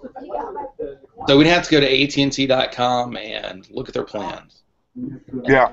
I think they have family plans, everything else, but hang on a second. I think they have a deal. Hey, Meredith? Yeah. Hey, is there a deal right now where you get, if you trade in your iPhone, you get like something? We are taking trade-ins from iPhone and Android. So you can trade it in, and what is our trade-in deal? $300. Up to $300. Woo! What? $300. Yeah, make it happen. So I'm gonna put you on camera. Yeah. So I'm here with my good friend Meredith Red. Hi. From Meredith. AT&T. Hello. And so you can get up to $300 with AT&T back up to. Yeah, Android and iPhone, doesn't matter. Oh, really? Yeah, we're taking it all. Taking it all. So if you're sick of your Android phones and you want to swap to iPhone, you can do it. What do you guys think of the phone? What do you guys think of it? Very good. I've been using. I'm from Australia. I've got the iPhone 6 here. I've been using it for the last 10 hours or so, and it is a very cool phone. Yeah, isn't it pretty? Yeah, look how pretty that is. I'm making Meredith my phone model. Pretty gal who's on The Price is Right, where she's the show gal who goes, look how pretty and beautiful Look how fabulous it is. No, it's beautiful. I love it. Gorgeous. The gold is super fabulous. Mm-hmm. Yeah, all the girls love the gold. I like we all love the gold. It's all about the color and the size. I told him I'm going to put a chain on it and get me a wrapper chain. Like you're going to be like Flavor Flav? Flavor Flav! I think you look good like that. Look at that. Yeah. You know, they're almost getting Flavor Flav's size. That's getting almost appropriate at this point. Totally is. Look, it's huge. And I love that it goes to the side like that, so you can do the side. There you go. I like the way it's turning. I'm totally getting one of these. This is really cute. You know, if I just put like a little clock on the back, or you know what, I could activate just the clock. Just the clock face and like hang it like Flavor Flav. You'd be that cool. Then have a big gold chain and stuff. So Meredith, you gonna go for the 6 or the 6 Plus? I'm gonna go for the 6 Plus because it's new and it's fun. I mean, I can always go back to my 5S. Yeah. You know what? It's so funny to me how many ladies really appreciate the larger phones. We do. Here's the thing. I think guys like the smaller ones because they like to put it in their pockets. Yeah. But the ladies, we have purses, so we can kind of handle the size. Yeah. No innuendo intended. No innuendo. It's really hard to do this without the innuendo. No innuendo intended. Most women's purses are quite big. We can handle larger sizes because we have handbags. And they can stretch. You can get bigger purses if you need to. Yes. All right, I'm out. Yeah. So I'm out. This is going crazy. No, Meredith, I got a question for you. I got to ask a question. Go to AT&T.com. You can get up to $300 for trading in your Android phone or your iOS iPhones and all that good stuff. Yeah, and get a new phone. I always love new phones. What if I'm converting from? She left. No, I'm right behind them. Hey, what about converting from Verizon? Let's say, so I'm a Verizon user. Right. And I want to get away from Verizon. You know what? Let me ask you. I'm bringing in a store manager for this. This is a store manager question. Let's say they're a Verizon. This is Wilson, one of my besties. What if we're converting from Verizon to AT&T? Like, what's the deal with that? Is it hard to port your number or anything? Absolutely not. All you need is your account number, your password on your account, your address, and your name, your first name and last name. You should know that. How come I don't have a nice jacket with an AT&T logo? We have applications online that can also get you one. You want to? Chris is going to get a coat. You're going to need a lot of material. So yeah, that's I was going to say. And I guess you just need your account number, and your name, and your address, and we can port the number right over. Absolutely. We have a lot of people porting over too. So, what are the incentives? $100 credits, and then if you only own a small business, if you port in your number, you actually get more incentives, like credits to your bill. Oh, okay. Yeah, but one thing I don't know, one of the problems that I always had with Verizon was with the iPhone, you couldn't do data and calls at the same time. Correct. Has that still not changed? It hasn't changed yet, but I heard with the voice over, the internet voice, what happens is that it switches over to cellular data. But compared to AT&T, you can also talk on the web, and web at the same time. Well, AT&T has got more bandwidth. Well, we also have the GSM. Yeah, you guys have the more layers. I forget what the layers. Yeah. You guys have more layers to work with than the. And believe me, the talk and surf. I never not talk and surf. I couldn't imagine what it would be like to have that feature. You know, guys, when I got the iPhone 5, we've been on Verizon for a long time. I've got a family plan, which, by the way, Verizon family uses data. That gets expensive. You can spend a lot of money on that. But when I got the iPhone 5, I remember Robert Scoble was talking about that it didn't bother him to switch back and forth. But how many times I've been in the airport trying to talk to somebody while getting directions, while changing my calendar. You can't make a calendar event, talk on the phone at the same time. You can't get directions while you're driving down the road and talk at the same time. No, it's crazy. It's a GIMP. It's a terrible experience. It's just a bad experience. It's time to switch. It's time to switch. I'm always like talking and surfing at the same time. It's like my life. Are you kidding? I like to talk and tweet at the same time, to be honest with you. I'm a multitasker. Like crazy. So basically, Meredith, you get about 5 minutes of your time, and then you're just dancing off for the next 20 minutes. Wait, what? We get about 5 minutes of your time, and then after that, you're just sort of tweeting and chatting and checking Facebook and all that sort of stuff. I'm going to be tweeting at you. Like, well, I'm going to tweet at you right now while we're talking. There you go. So I've been in here for a couple hours, guys. How big's the line outside? Is it getting quite big? There we have a dog in line, you guys. There's a dog in line. When I showed up earlier, I tried to post a video from my Google Glass. There are people like sleeping at 5 a.m. when I showed up. They were just sleeping away. They're just like. Well, I'll tell you, Chris, my experience with Telstra today. I walked into the Telstra shop on the way to work at 9 a.m. and I registered my name, which took me about 2 or 3 minutes. And then at 2 o'clock, they said, come down and pick up your phone, which took about 10 minutes, and I was done. So 12-minute investment, and kids are sleeping around the block overnight. Well, it's kind of funny. The third and fourth guy in line here at the AT&T store were asleep, and the number 1 and number 2 guys, I looked at them and I said, that's funny, those guys are asleep. And the number 1 guy says to me, he's like, I ain't crazy, I'm going to sleep. I'm number 1 in line. Just in case they start handing out phones at 3 a.m. He's not taking any risks. He's like, I'm number 1 in line, and I'm right now at, Scoble sent us a thing. You know, I got to tell you, though, I do got to, Scoble's plugging.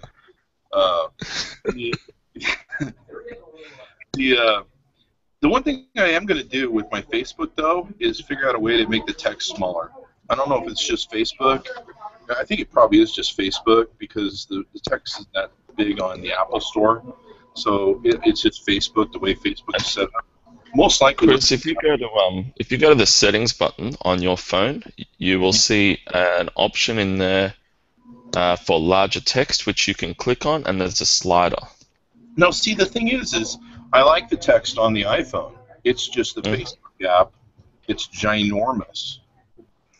So I'm sure that's something they'll figure out. But I'm actually happy with the size of the text on the phone itself, and even in like apps like Rewind, they look well. They're pretty big. They're pretty big in Rewind, but but I don't mind it so much in Rewind. But on Facebook, it's definitely. No, why don't I try and bring Pam Moore in? I'll see if I can call Pam Moore up. Okay. Let's see if we can. And then let's see. It's not. I wonder if I should ping Steve Wozniak again. What the hell? It is Apple Day. I'll make it up to him. I'll buy him some beers and wear it. Does Steve have to get out of bed this early in the morning? I mean, no. He every year he goes down to the Silicon Valley store. Really? And he stands in line. He just likes doing it. I think he loves hanging out with the fans. And so Robert's just telling us that Facebook has a new app that is coming that's going to fix a lot of these iOS 8 issues and bits and pieces. So they'll have something coming out very soon for the iPhone 6 to make that a much better experience. Yeah, because it's just way too big a text on the iPhone 6 Plus. On the let's see if I don't think I have access to Facebook on this model they've given us. I don't think I have the ability to get on and download apps. This will be funny if I do. I think this is AT&T's. I got to tell you, whoa, doesn't have an active data network. I guess this one's just all right. This one isn't hooked up to work. This is our dummy demo model, but it's working. But this is really light. I got to tell you, it's really light. It's really thin. People are really going to like this over the iPhone 5 and 5S. And if you have a 4 or 4S, holy crap, you're really in for a good time. I mean, the screen is immaculate. It's definitely beautiful, even with the 4, even with the 6, where it's a 4.7-inch screen and it's not true 1080p. It definitely is good looking, and I can't complain. But let me take the brightness up here a little bit more. Okay, so we've got John Ferrara coming in at about 15-20 minutes from now. Oh, cool. But John's got an invite, I think, so he wanted to come in about 7:30, I think, when he was Yeah, up. he's saying about 7:15. Okay. We'll send him a ping. So let's see. I gotta tell you, man, for a guy who loves phablets like me, this iPhone's really nice. This thing's gonna become. Is there a band or something outside? I think they got a band they've started outside. We'll switch to the iPhone screen. So you guys sharing some of those donuts with the kids outside or what? No, those are provided by. No, screw the people outside. Provided by AT&T. Those donuts are for me, man. I'm a hungry man. So Chris, not to pitch AT&T even more, but I'm at the AT&T website, and I noticed that they actually do financing for the iPhone too. That'll get me higher. So if you want to go up and get like the big, pimped out 64 gig, you can do that for $30 a month or so. The pimped out iPhone. It's how much more? I'm looking for the 60. So the 64. I was just noticing that they do the payment plan. It's $31.25 a month for the iPhone 6 Plus. So you can get yourself into a 6 Plus now for like $30 a month. That's pretty good. Well, and then your data plan and your yeah, of course. Where's the phone? We're gonna take a selfie from here, right here. Okay, that's 16 gig capacity. It has 128 gig capacity. Yeah, there we go. That's pretty cool. I've got the 128. That's the one I got today. It's $40 a month. So if you get the totally pimped out iPhone Plus, the iPhone 6 Plus, 128 gig gold, run you $40 a month. Let's see. Or $500. It's really up to you. I mean, I used to get all the big heavy duty. Memory iPhones back in the day, and then once the cloud came along, and then I kind of quit being an app junkie where I felt like I needed to keep every single app that I had on my iPhone. I used to have this weird thing where it's like I have to have every app that I own on my iPhone. I guess you and Jennifer Lawrence don't have the same problems then. I don't know. What does Jennifer Lawrence do? She's the actress that had all of her phone images hacked. Oh, wow, yeah.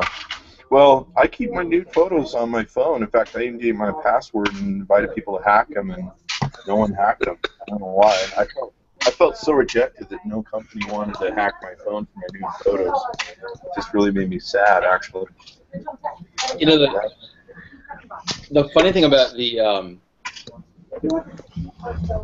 funny thing about nude photos and guys is that I can imagine there's very few men that would be very upset if those were released. Like, people are looking at my nude photos. That's cool. Unless it was a particularly cold day.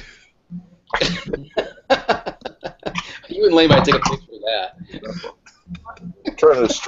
I'm trying to get you guys a better viewpoint here, but I'm just destroying phones at this point.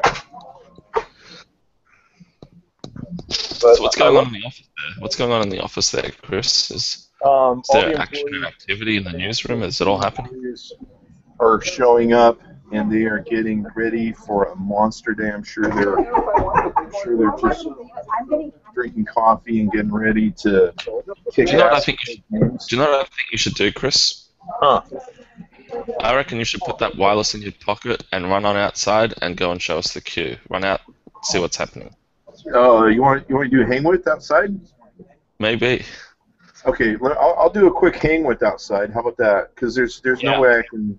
I've got a camera that's attached to the laptop and wires. Okay. All those sorts of no way things. I'm going to be able to do that. I want to see the hang with it. I want to see the queue outside. I want to see who's lined up. Okay, so I'm going to do a hang with, and this will be broadcasted on my Dealio. And I'm not sure if I'll be able to get outside if they'll let me outside. But you might break a crack in the wall and start a okay, are you guys ready? I'm gonna see if we got wires and everything. All right, so let's go take a look at the thing. We're in the AT&T store. Hello, everybody.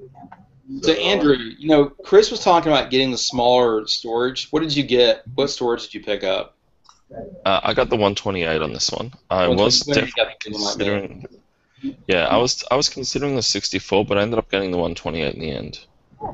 So I don't know if I told you this. Joel Comm and I were talking last year at CES, and he showed me his pictures on his phone. He says he's kept every iPhone picture he's ever taken is on his iPhone. Wow. So he gets the.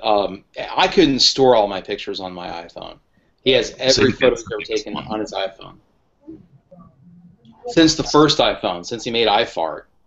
So he'd be maxing out on the 64 at the moment, just waiting for that 128 to come through. Well, I don't know. I didn't ask him. I knew we were at CES. It was really weird because he was actually deleting what he thought were bad photos. And I made a crack. That's how I found out about it. I made a crack about, that photography people actually suggest you keep all of your photos that you take, so you can look back later on and figure out which ones have good scenes. Because making that decision on the fly is probably a bad idea.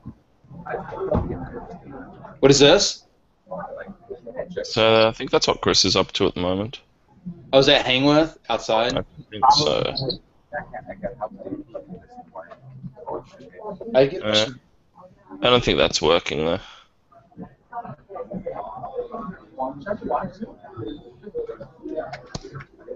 Should that be playing?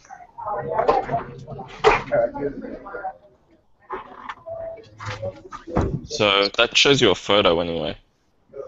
Of, Yeah. I'm okay. He gave the 6 plus back. Okay. There's the 6. Oh, dead air, guys. Dead air. That's good. Yep, dead end. Anyway, I like, as Chris is talking about that, but the cloud thing, the reality is it's really, really hard to... All right, so coming back to where we are with our hangout, did you guys able to experience that? I put it up on the thing, but it just showed a static image of the queue. It didn't actually run through a video. Hi, Andrew. Yeah, sure, I'll hold you a 6 plus. No problem, man. Let's see. I don't know they're going to have a whole lot of them, so you definitely want to get one if you can. I think they expect the 4.7 to sell more, but all right. So I'm going to end our Hang With broadcast here. That was convenient. So there you have it. Crazy, huh? There you go. So what was it like out there anyway? It's pretty. The people are pretty happy. They're pretty excited. They're pretty pumped. 13 hours. I can imagine that after 13 hours they are ready for an iPhone. Yeah, I think they're definitely ready. They were definitely excited. The guy was even asking me what the difference is. I probably could have took mine out to him to show him, but you would have been mugged by all of the crazy teenage girls. Grab mine and run. So, but yeah, they're definitely excited out there. AT&T just took them out a bunch of donuts. So that's really nice. I said they'd do that. What mobile company brings the line donuts? That's pretty nice. Right there. That's the whole reason to switch from Verizon to AT&T. Yeah. Anyone who's listening, forget about all that stuff that Chris has been saying about 4G and credits and all donuts. You queue up for iPhone, they give you donuts. I mean, I have a couple friends that are Sprint, and I give them a bunch of crap for it. Geez, for what you're paying, you can get donuts, man. Free donuts. AT&T.com. So I came out from Australia and caught up with you in March, Chris, and I brought Australian chocolate, so it's key. You did. You know how to bribe a person well. So it's key. It's key. Let's see. Was John? What time were we going to bring John on? We were going to bring him on. I invited a bunch of people, and evidently they still have their heads in their coffee. So I guess John will come on here in a bit from Nimble. We'll get to talk to him. I've been testing out the Nimble app on the Dealio. You guys got any other apps I should test out? What else? What other apps should I test out? You can always download the Zafo app. Even Instagram looks big. Look at that. But the nice thing about Instagram is the pictures are big. So let's download the Zarfo app from zarfo.com. And let's see. It's trying to sell me the. You know, one thing that's nice is I do love this trending searches thing that Apple has now with iOS. You kind of see what the popular things were. How do you get into that, Chris? How do you get into that? When you just go into search in the App Store, it gives you trending searches. So you have the search bar up here. You can put your stuff in, but then you can also see the trending searches. And if you notice, one of the top popular ones is iOS and keyboards. And then color keyboard free, customized keyboard, Swift key, Keymoji or Keymoji. So a lot of these top trending searches are for keyboards. Okay. So good move on. What am I looking for? Zarfo. Good move on. So there's the Zarfo app. We'll download that baby. And Did we ever upgrade Zarfo for iOS 8? Is this my phone? It's not downloading. I would rather have another discussion. What's that? They will have a bunch of different watch bands. Oh, there it goes. Okay. Leather and stuff like that, but the starting price was. God, it's really weird to have a phone that I got to put all the apps on. Yeah, exactly. Like, oh gosh, starting over again. So you got Game Center. There's a Health app that's new with the iOS 8. So I haven't figured out how to get that to work. I was trying to put my body measurements in earlier. It's kind of interesting. You can create a medical ID there. So that's kind of interesting. Now, I don't know if a lot of people are seeing, but what they've actually done, and this is a response to the NSA and to all the different governments that ask them for, there's a Zarfo app, that ask them for access to people's stuff. The new iOS 8 system takes and encrypts your data. So no longer can Apple access that data to be able to give it to people who ask for it. And so basically, if a government or police agency comes to you or comes to Apple and says, we want access to that phone, they don't have the ability to give them that data because it's encrypted, and the only person who can access that is you. And to me, I'm really impressed with that. I think more companies are going to start using stuff like that. And of course, we know that Google's going to be encrypting searches and Gmail and stuff and everything else. I don't know why I decided to download iTunes. What am I doing? Doing a podcast on mobile. I don't need to make any more trouble than I already have. I was going to say that the traffic's kind of gone a bit shaky. Yeah, that's the whatchamacallit. Looks like some people are starting to figure out that we're doing the thing. And in fact, you know, what I was telling you earlier, where we're using a AT&T MiFi, that's with a whole lot of AT&T customers out using the AT&T network. So the fact that I have great bandwidth right now is really telling. And also, yeah, probably as you said, downloading that iTunes as well. I mean, really, if you're downloading iTunes, you've got 3 devices running, and you're running a Google Plus Hangout with multiple people. That's still going pretty well. So should we check out how the Zarfo app works with the thing here? Let's see. Zarfo would like access your camera and your microphone. We'll do 60 seconds. We'll do best. And then should I? Well, I want to go the other way. So okay, so here we are. We're live on the Zarfo app. Seems to be just operating nice and smooth. No brain damage. Just boom, boom. You're in. The video looks really smooth that's coming out of it, at least what I'm seeing on the screen. This is the front-facing camera. Or, no, this is back-facing camera. I guess there we are. Looks like it's working just peachy. So that's working okay on that device, Chris, on the 6 Plus there? Working great. I don't know if it's working. Definitely very cool. People are probably going to get dizzy now because they want to circle. So a quick 30-second thing. You know, I wonder if it's going to upload properly to Facebook, because I probably need to give it Facebook. Yeah, it looks like do it. Looks like all right there. Give it Twitter access, and then it's got Facebook, and we'll give a location, and then we'll submit, add a description. Oh, I have to add a description now. I can't just skip it, huh? iPhone 6. Keyboard's really nice and big too on the iPhone 6. I would actually probably like to have it smaller.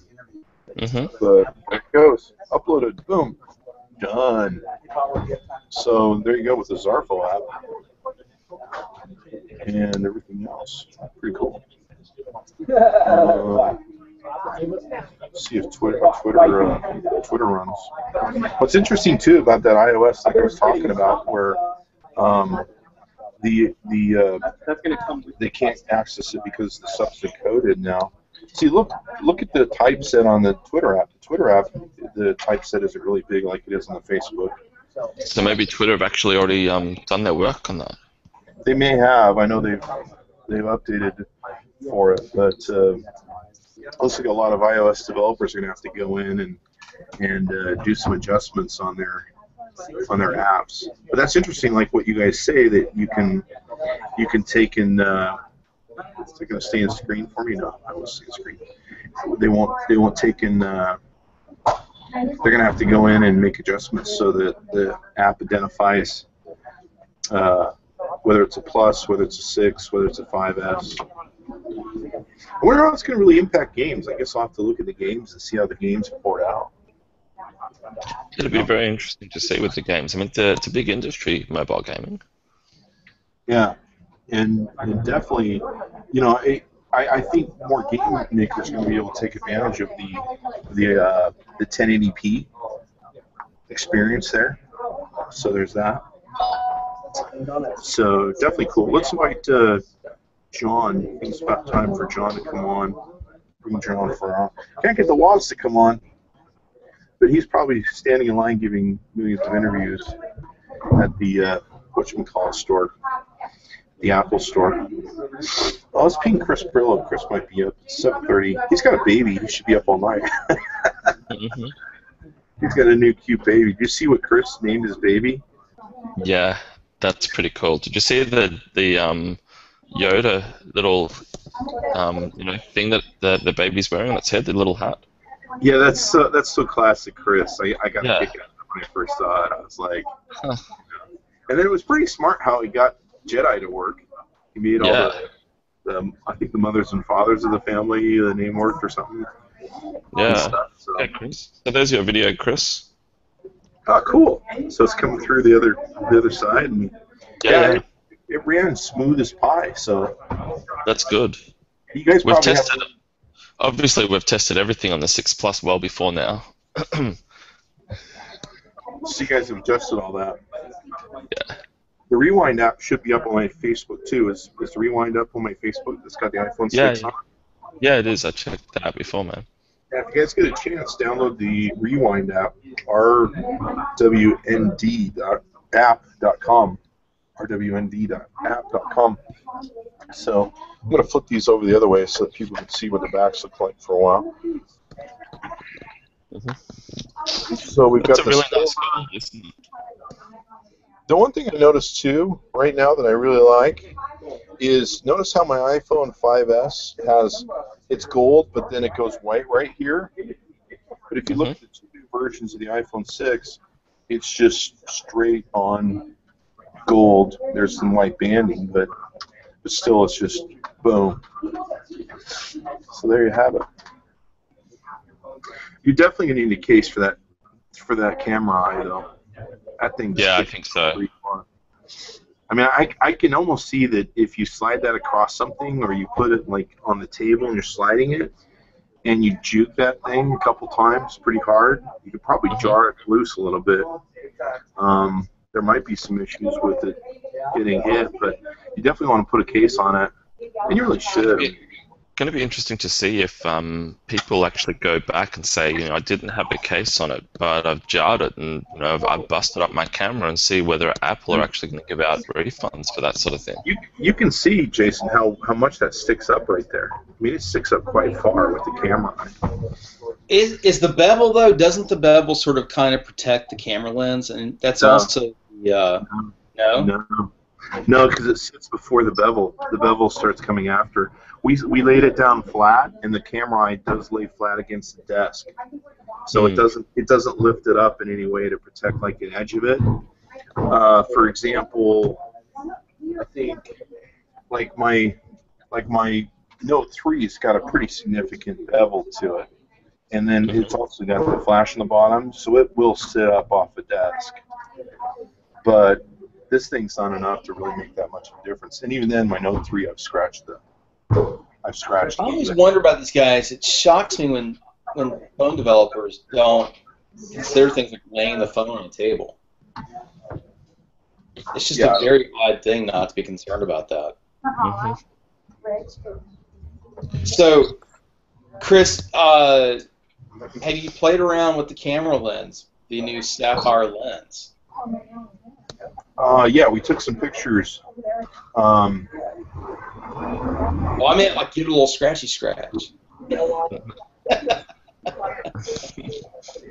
We had to play around with the lens before, and we did some comparison shots with the Note 3, which was pretty cool. No, I want to see somebody scratch it. I want to see somebody show me how awesome the new lens is. Like run across the concrete or something and show me that it's perfect, that it's gonna withstand punishment. It is sapphire coated, or sapphire lens itself, It's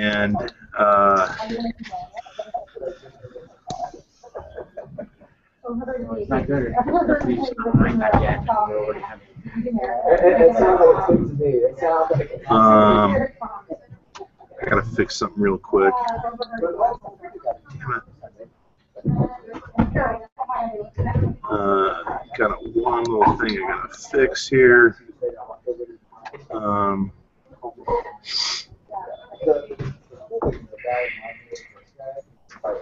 So there you have it. Any questions, guys? Post some questions to the whatchamacallit, and we will answer them.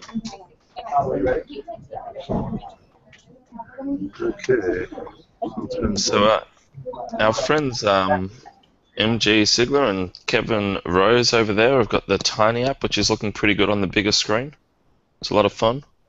The only thing that I'm disappointed with the Tiny app is with the Tiny app you can't share it, and it's really small. Like half the time I keep tapping on people's pictures so that they'll I keep tapping on people's pictures so there's a solution coming, Chris. Because I want to see a bigger version. Yeah, I'm sure they're going to expand it, but I'm not that excited and impressed with it so far, to be quite honest with you. How do us Droid people hang out with you? There is a hang with on Android. I saw you throwing the 6 on the floor. Yeah, you have to see the beginning of the video. I dropped the 6 when it came out of the box on purpose. And then you stood on it. Wow. I'm gonna have to go find that clip. You know what I'm gonna have to do? I'm gonna have to go find that clip and then put on rewind where it drops to the floor and then comes back up, drops again, comes back. Yeah. Find the clip. That would be a good rewind. They're saving this video will be saved on YouTube, so I'll be able to go back and capture that. Yeah, do that. Part of the video. So I sent a thing to John. I haven't seen John Ferrara on yet. Let's see if we can't. We'll try and bring Stephanie on. I'm trying to bring on my friend Stephanie Rodriguez. I don't know if you know her from Australia. She's really cool. We'll see if we can't bring some beauty to this sausage party. Yeah, that would good. I've got to jump out to sleep soon at some point. So you got to bring some new cool kids in, Chris. All right, let me see if I can find some. That's the biggest problem. Everyone who follows, it's tough to find cool kids or something. I don't know. What am I? Where's her thing? Is she on? Hey, Chris, I was making a crack about the camera lens. They actually do not go with a sapphire, right? The lens is some kind of a typical hardened glass. No, there is a sapphire lens cover on the iPhone 6. It is sapphire. On the camera. On the camera, right. Just on the camera, not the dealio. Well, looks like we picked up John. Hey, John. Hey, Chris. How's my bandwidth? Good. I can hear you awesome. We've got you on with Andrew Cunningham and Jason Nunnally. Hey, Jason. Hey, Cunningham. How you guys doing? Good, John. How are you, buddy? I'm good. Let me get my my stuff working here. John, for those of you who don't know, he runs nimble.com. He's a CEO, and he had Goldmine before that, the big, what are those things called? The big database. Wait, you know, they call them CRMs now, but I don't really like the word CRM. I really think they're about relationships. So I called Goldmine a relationship manager, and I think that today nobody likes their CRM back to relationships. So, so Goldmine was the first relationship manager. Mm-hmm. By the way, John, just to let you know, back in the day, I was working with people who were using ACT, and I used to convert people over to Goldmine all the time. God bless you. My children love you. It was such a sweet program. It worked so well. Okay, I'm going to tell you something about my Apple Mac. It loses the camera like a Windows machine loses the registry, and I have to reboot to get my camera. And because I believe people love people's faces, I'm going to leave you guys for a second while I reboot to get my camera. So I'll be right back. All right. Let's talk about him while he's gone. You know, Chris, that's a funny problem with Mac, by the way. I've had the same issue. I think he's probably trying to run. He's probably making the mistake of trying to run Google Hangout in Chrome, and Chrome on Mac is just a waste of time. It just runs like crap for Google Plus for Hangouts. It runs like crap. It runs like crap. Hey, I say it like I mean it, man. It runs like crap. It's a bad product. Well, I know you're always complaining every time we're trying to to chat about stuff and do stuff and everything. So. Well, you know, when you drop $3,000 on a laptop, you expect these things to work. You expect the camera just to work. Really? Yeah. That seems. I do. It seems like you expect a lot. I do expect a lot. I mean, I could have bought a $300 PC laptop, and Google Hangout would have worked like a charm. Well, so what are you going to do? What are you going to do? Well, they're definitely getting ready. I think we're half an hour away from AT&T opening the doors to feed these hungry people their iPhone 6s. They're definitely out there ready to go. So I'll tell you the other thing about John. That Nimble application is actually really nice. Yeah, the new Nimble app is pretty sweet. That's probably the best. This is really a sad space, contact management and relationship management. I think John's right to reclassify it as just relationship management because I'm not a salesman. I don't need Salesforce automation. But I do like to keep up with people. I like to keep notes on them and communicate with them. And I know a lot of people. It's just amazing to me how painful it is to keep notes on folks in the built-in contact manager inside of the Apple iPhone or an Android. And Nimble really makes it super sweet by going out and gathering information from social media, automatically importing Facebook and Twitter content. Of course, you can't import LinkedIn information anymore because LinkedIn blocked you. Well, I think they get some of it. I think it's limited. I don't know. We'll have to have John explain that to us. But I don't know. I don't know what the official is on that. But I think it's somewhat limited. But what I actually do to use my Nimble properly is I go into LinkedIn. I download my whole contact database from LinkedIn, and within seconds I can upload it into Nimble, and I'm back. And Nimble gets all my contacts. So that's what I do. I just load all my stuff in. That way Nimble doesn't have to fight with the man and all that stuff. And they get all my contacts. But yeah, I love the app. The app's been really nice to be able to use, where you can actually go in. It searches for stuff. Years ago, I used to love an app called the Gist app. T.A. Mann was the CEO of it, and he made this app that was just immaculate and beautiful. And so, and what it would do is it would hunt for profiles of people's profiles and their social things. So it would find your LinkedIn, your Twitter, and it would suggest stuff to you. It'd be like, hey, is this person? And so John's incorporated that with the new Nimble app. And what's really nice is I'm in beta. I'm testing the beta with Nimble to test out the Nimble app for Android, and I'm having a really great time with it. It's just worked awesome for me. In fact, I like it because I have the bigger screen, of course, now on the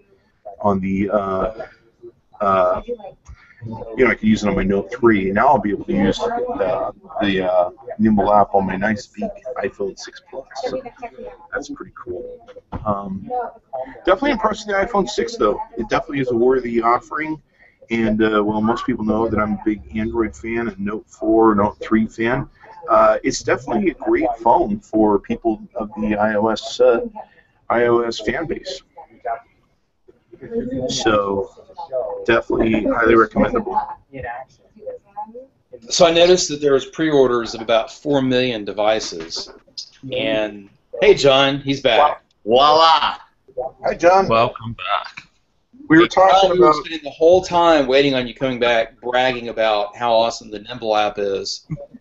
Thank you, guys. You know, I really believe that with the explosion of our contact and all the communication places that we're communicating, the Dunbar limits our brain to the amount of people we can actually stay connected with. So it's not your fault that you can't stay connected with more than about 100 people.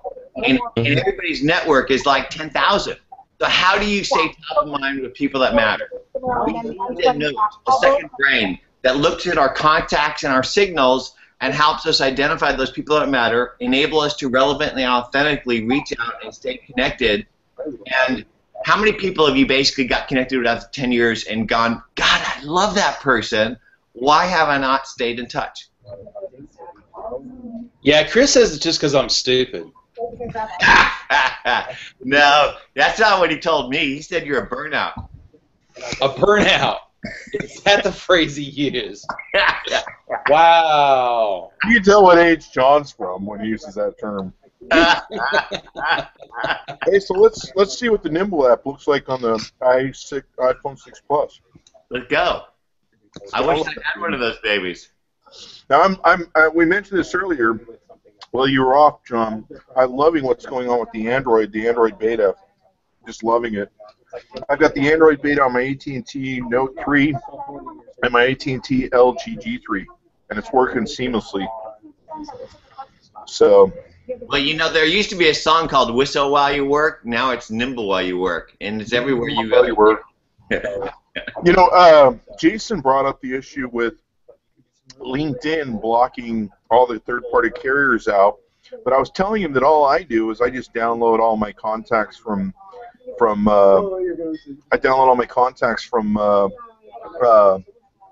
LinkedIn, and then I just upload them to Nimble in a few seconds, and away we go.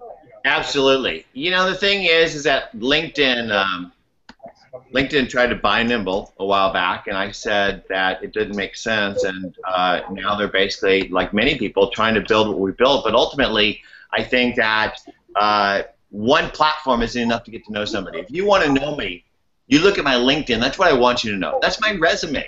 If you really want to know me, walk in my digital footprint, add value to my conversation, and I'll notice you.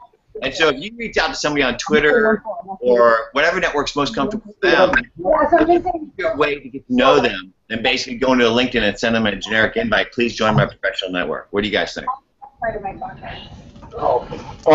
Sorry, I was getting your Nimble online here. Somebody else is going to have to answer that question. No, I agree with that, John. I have a lot of contacts on LinkedIn. I'm gonna go on a negative rant though. If you're like, I know it was a shock, Chris. I'll do this, but you know, LinkedIn when I first started using it, I thought it was a very sort of poorly UI engineered experience, but it was really good for collecting professional contacts because people felt comfortable by connecting with people. It wasn't intimate like Facebook. You weren't sharing your childhood photos with people. It was sort of a business network. And I think LinkedIn served that purpose pretty well. I think that they've grown fairly effectively. But I'm with you. If you want to connect with me and have a real relationship, you probably need to come over and talk to me on Facebook or Twitter. You probably need to communicate with me on what's that? Or Instagram. Or yeah, I mean anywhere. Instagram. The list goes on and on and on. Or share rewinds with me. Follow me on Rewind. Or you know what? Get old school and pick up the fucking phone. Nobody does that anymore, John. Is that thing even plugged in, John? So here's the what the hell is that? You actually got a real phone in your office? That's just strange. Yeah, I could tell you stories about this phone. This phone system came from Goldmine, so it's near and dear to my heart. I'm still connected to it. But I'll tell you what: if you're in a home and you need to communicate to other parts of the home, sometimes it helps in the phone system. I'm just saying. So this is what's cool about the Nimble app from nimble.com is here's my friend Ivar's Rappa, and I'm friends with him, and what it does is it goes out with a smart summary. If I can get that into focus there. There we go. And it identifies several things on Twitter, Google+, LinkedIn, and Foursquare, and it says, is this Ivar's profiles too? And then when I go ahead and add them, I can look at them real closely, add them into the profile, and there I have these linked in. So it's very smart. In fact, it's identified already the Twitter account for Ivar's. I didn't even have to do anything. It figured all that out. And then I can have tags. I can have pending items where I can create different tasks, things of that nature. I can share and edit the context. We reviewed this a number of times in the Chris Voss Show. And I can call him from this if I have his phone numbers in there. Then I have a history where I can see my history of stuff that I can do. I can give him a star if I want to make him a starred thing. And then down here we have current city location. Let me find an app that's filled out so you can really see how. Bring up my record. Okay, let's see. Where's Kevin looks good. Let me see. Let me do marked important. That's probably where you are, John. Let's see. Let's pick on Robert. Yeah, Robert's a good one. All right, so Up at the top. So let's pick. I know you're starred, John. So here's Robert, and it shows like all of his different social networks, so I can see them all and see if I'm following him on all. Looks like I need to follow him on LinkedIn. I can see the tags that I may have created for him. Here's his experience. I can see that he works at Rackspace, his bio. This gives me a whole dossier, which I can have also on nimble.com. I can even see, look, his wife. I know his wife is Miriam Scoble. And I can see his influence. His cloud score is 86. Current location, Half Moon Bay. Hometown, his birthday is January 18th. I mean, I have an instant build here of a dossier by nimble.com. Look, it even shows what topics we share of influence business. It shows our mutual friends on Facebook, different websites that he has. And this is all compiled by Nimble. I didn't have to do any of this work. So this is great for salespeople. If you want to find somebody and get integrated with them, I can go into his contact info here. There's all of his social networks, at least the ones that I have. Here's some of his latest tweets. His Foursquare, Google+. Well, these are his about sections of his Google+. And holy crap, he's got a giant post on Google+ as to who he is. That thing goes on forever. Look at that thing. You know, the problem with traditional contact tools is you have to feed them. That's if you can feed on your salespeople to actually type anything in. And nobody likes to type anything in. And the fact of the matter is if you type any data into a CRM or a contact tool, it dies. It decays like fish. And so if you want to stay in touch with somebody, you should have a system that automatically keeps the record up to date every day based on the changes. And then when changes happens, notifies you and says, hey, reach out to Jason. Yeah. Let's see here. It shows, I think I talked to John 6 days ago. I think that's what it is. It shows my last contact here. I can remind to follow up with him. It's pretty cool. It's pretty cool. With pending, I can go in and, let's see, make a task. So I can say contact John then and get back to him, make different notes. Oh, here's a task. I was doing that wrong. So there's a task. The other thing's a note. So I can set what date I want to follow up with him. I can probably I can do more than one person, right? Where I could do a group, looks like. So pretty cool, man. So Chris, I've got to run. I've got a 7:30. I'm 9 minutes late for it, but I want to share this with you guys. I believe that, like Obama, you need to be prepared before every meeting. It's your job to do your homework on that person and that company so you know how you might serve them. Because I believe business and life is about serving others. That we grow by helping other people grow. And if you want to serve me, do your homework before you meet with me. Figure out who I am, what my business is about, what my passion is about, and come prepared to understand how you might add value to that. Because that is what life's about, paying relationships forward over time. So when you do need somebody, you ask them, not only are they going to come, but they're going to bring their friends to help you. That is what life's about. It's about nurturing your brand and growing your network by paying relationships forward. And that's the Nimble way, and that's what we're building, not just in your mobile, but also in a plugin for your Chrome that basically goes anywhere. So anywhere you are on any web page, Twitter, Facebook, LinkedIn, Angelus, Crunchbase, anywhere you are, you can Nimble people and get the intelligence to engage effectively. And so, guys, thanks for letting me get up here and share a little gospel with you. I would love to connect with you, all of you guys separately, one-to-one. And Chris, can I come down to that AT&T store and get an iPhone? Because I'm so jealous. How far away is that store? We're in Pasadena, so we're not too far from you. Can they put a 6 Plus on hold for me, like the big memory one? I don't have the power to, and I think it might be gone by the time you get here, from what I understand the line. So I don't know that I don't have that much power with AT&T other than they love me. But you know what? I know why they love you, because you build great community, man. You're my idol for community engagement and nurturing. So guys, peace out. Have a great weekend. Hey, John. Yeah. John, give us your plugs real quick so our audience knows where to find you on the internet there. So, number one, please follow me on Twitter, John, Jon_Ferrara, Ferrara. What I do on a daily basis, and we do on the Nimble Twitter handle, that's Nimble, N-I-M-B-L-E, is teach. Because I believe that if you teach people to fish, they'll figure out you sell fishing poles. So on a daily basis, I teach people how they can grow. And they figure out, well, John, what do you do? And I say, well, I make the tools to help you do all that. So come to nimble.com, sign up for Nimble today, start nurturing your network and growing your brand, because your professional net worth is equal to the sum of your personal brand plus your professional network. So invest in yourself, and thank you guys. Sorry that I got up on my soapbox. I'm a preacher, I know, but I'm a teacher. We wanted you to. We wanted you to for coming by. All right, thanks, guys. Thank you, John. Take care, everyone. Check out nimble.com. Download it today.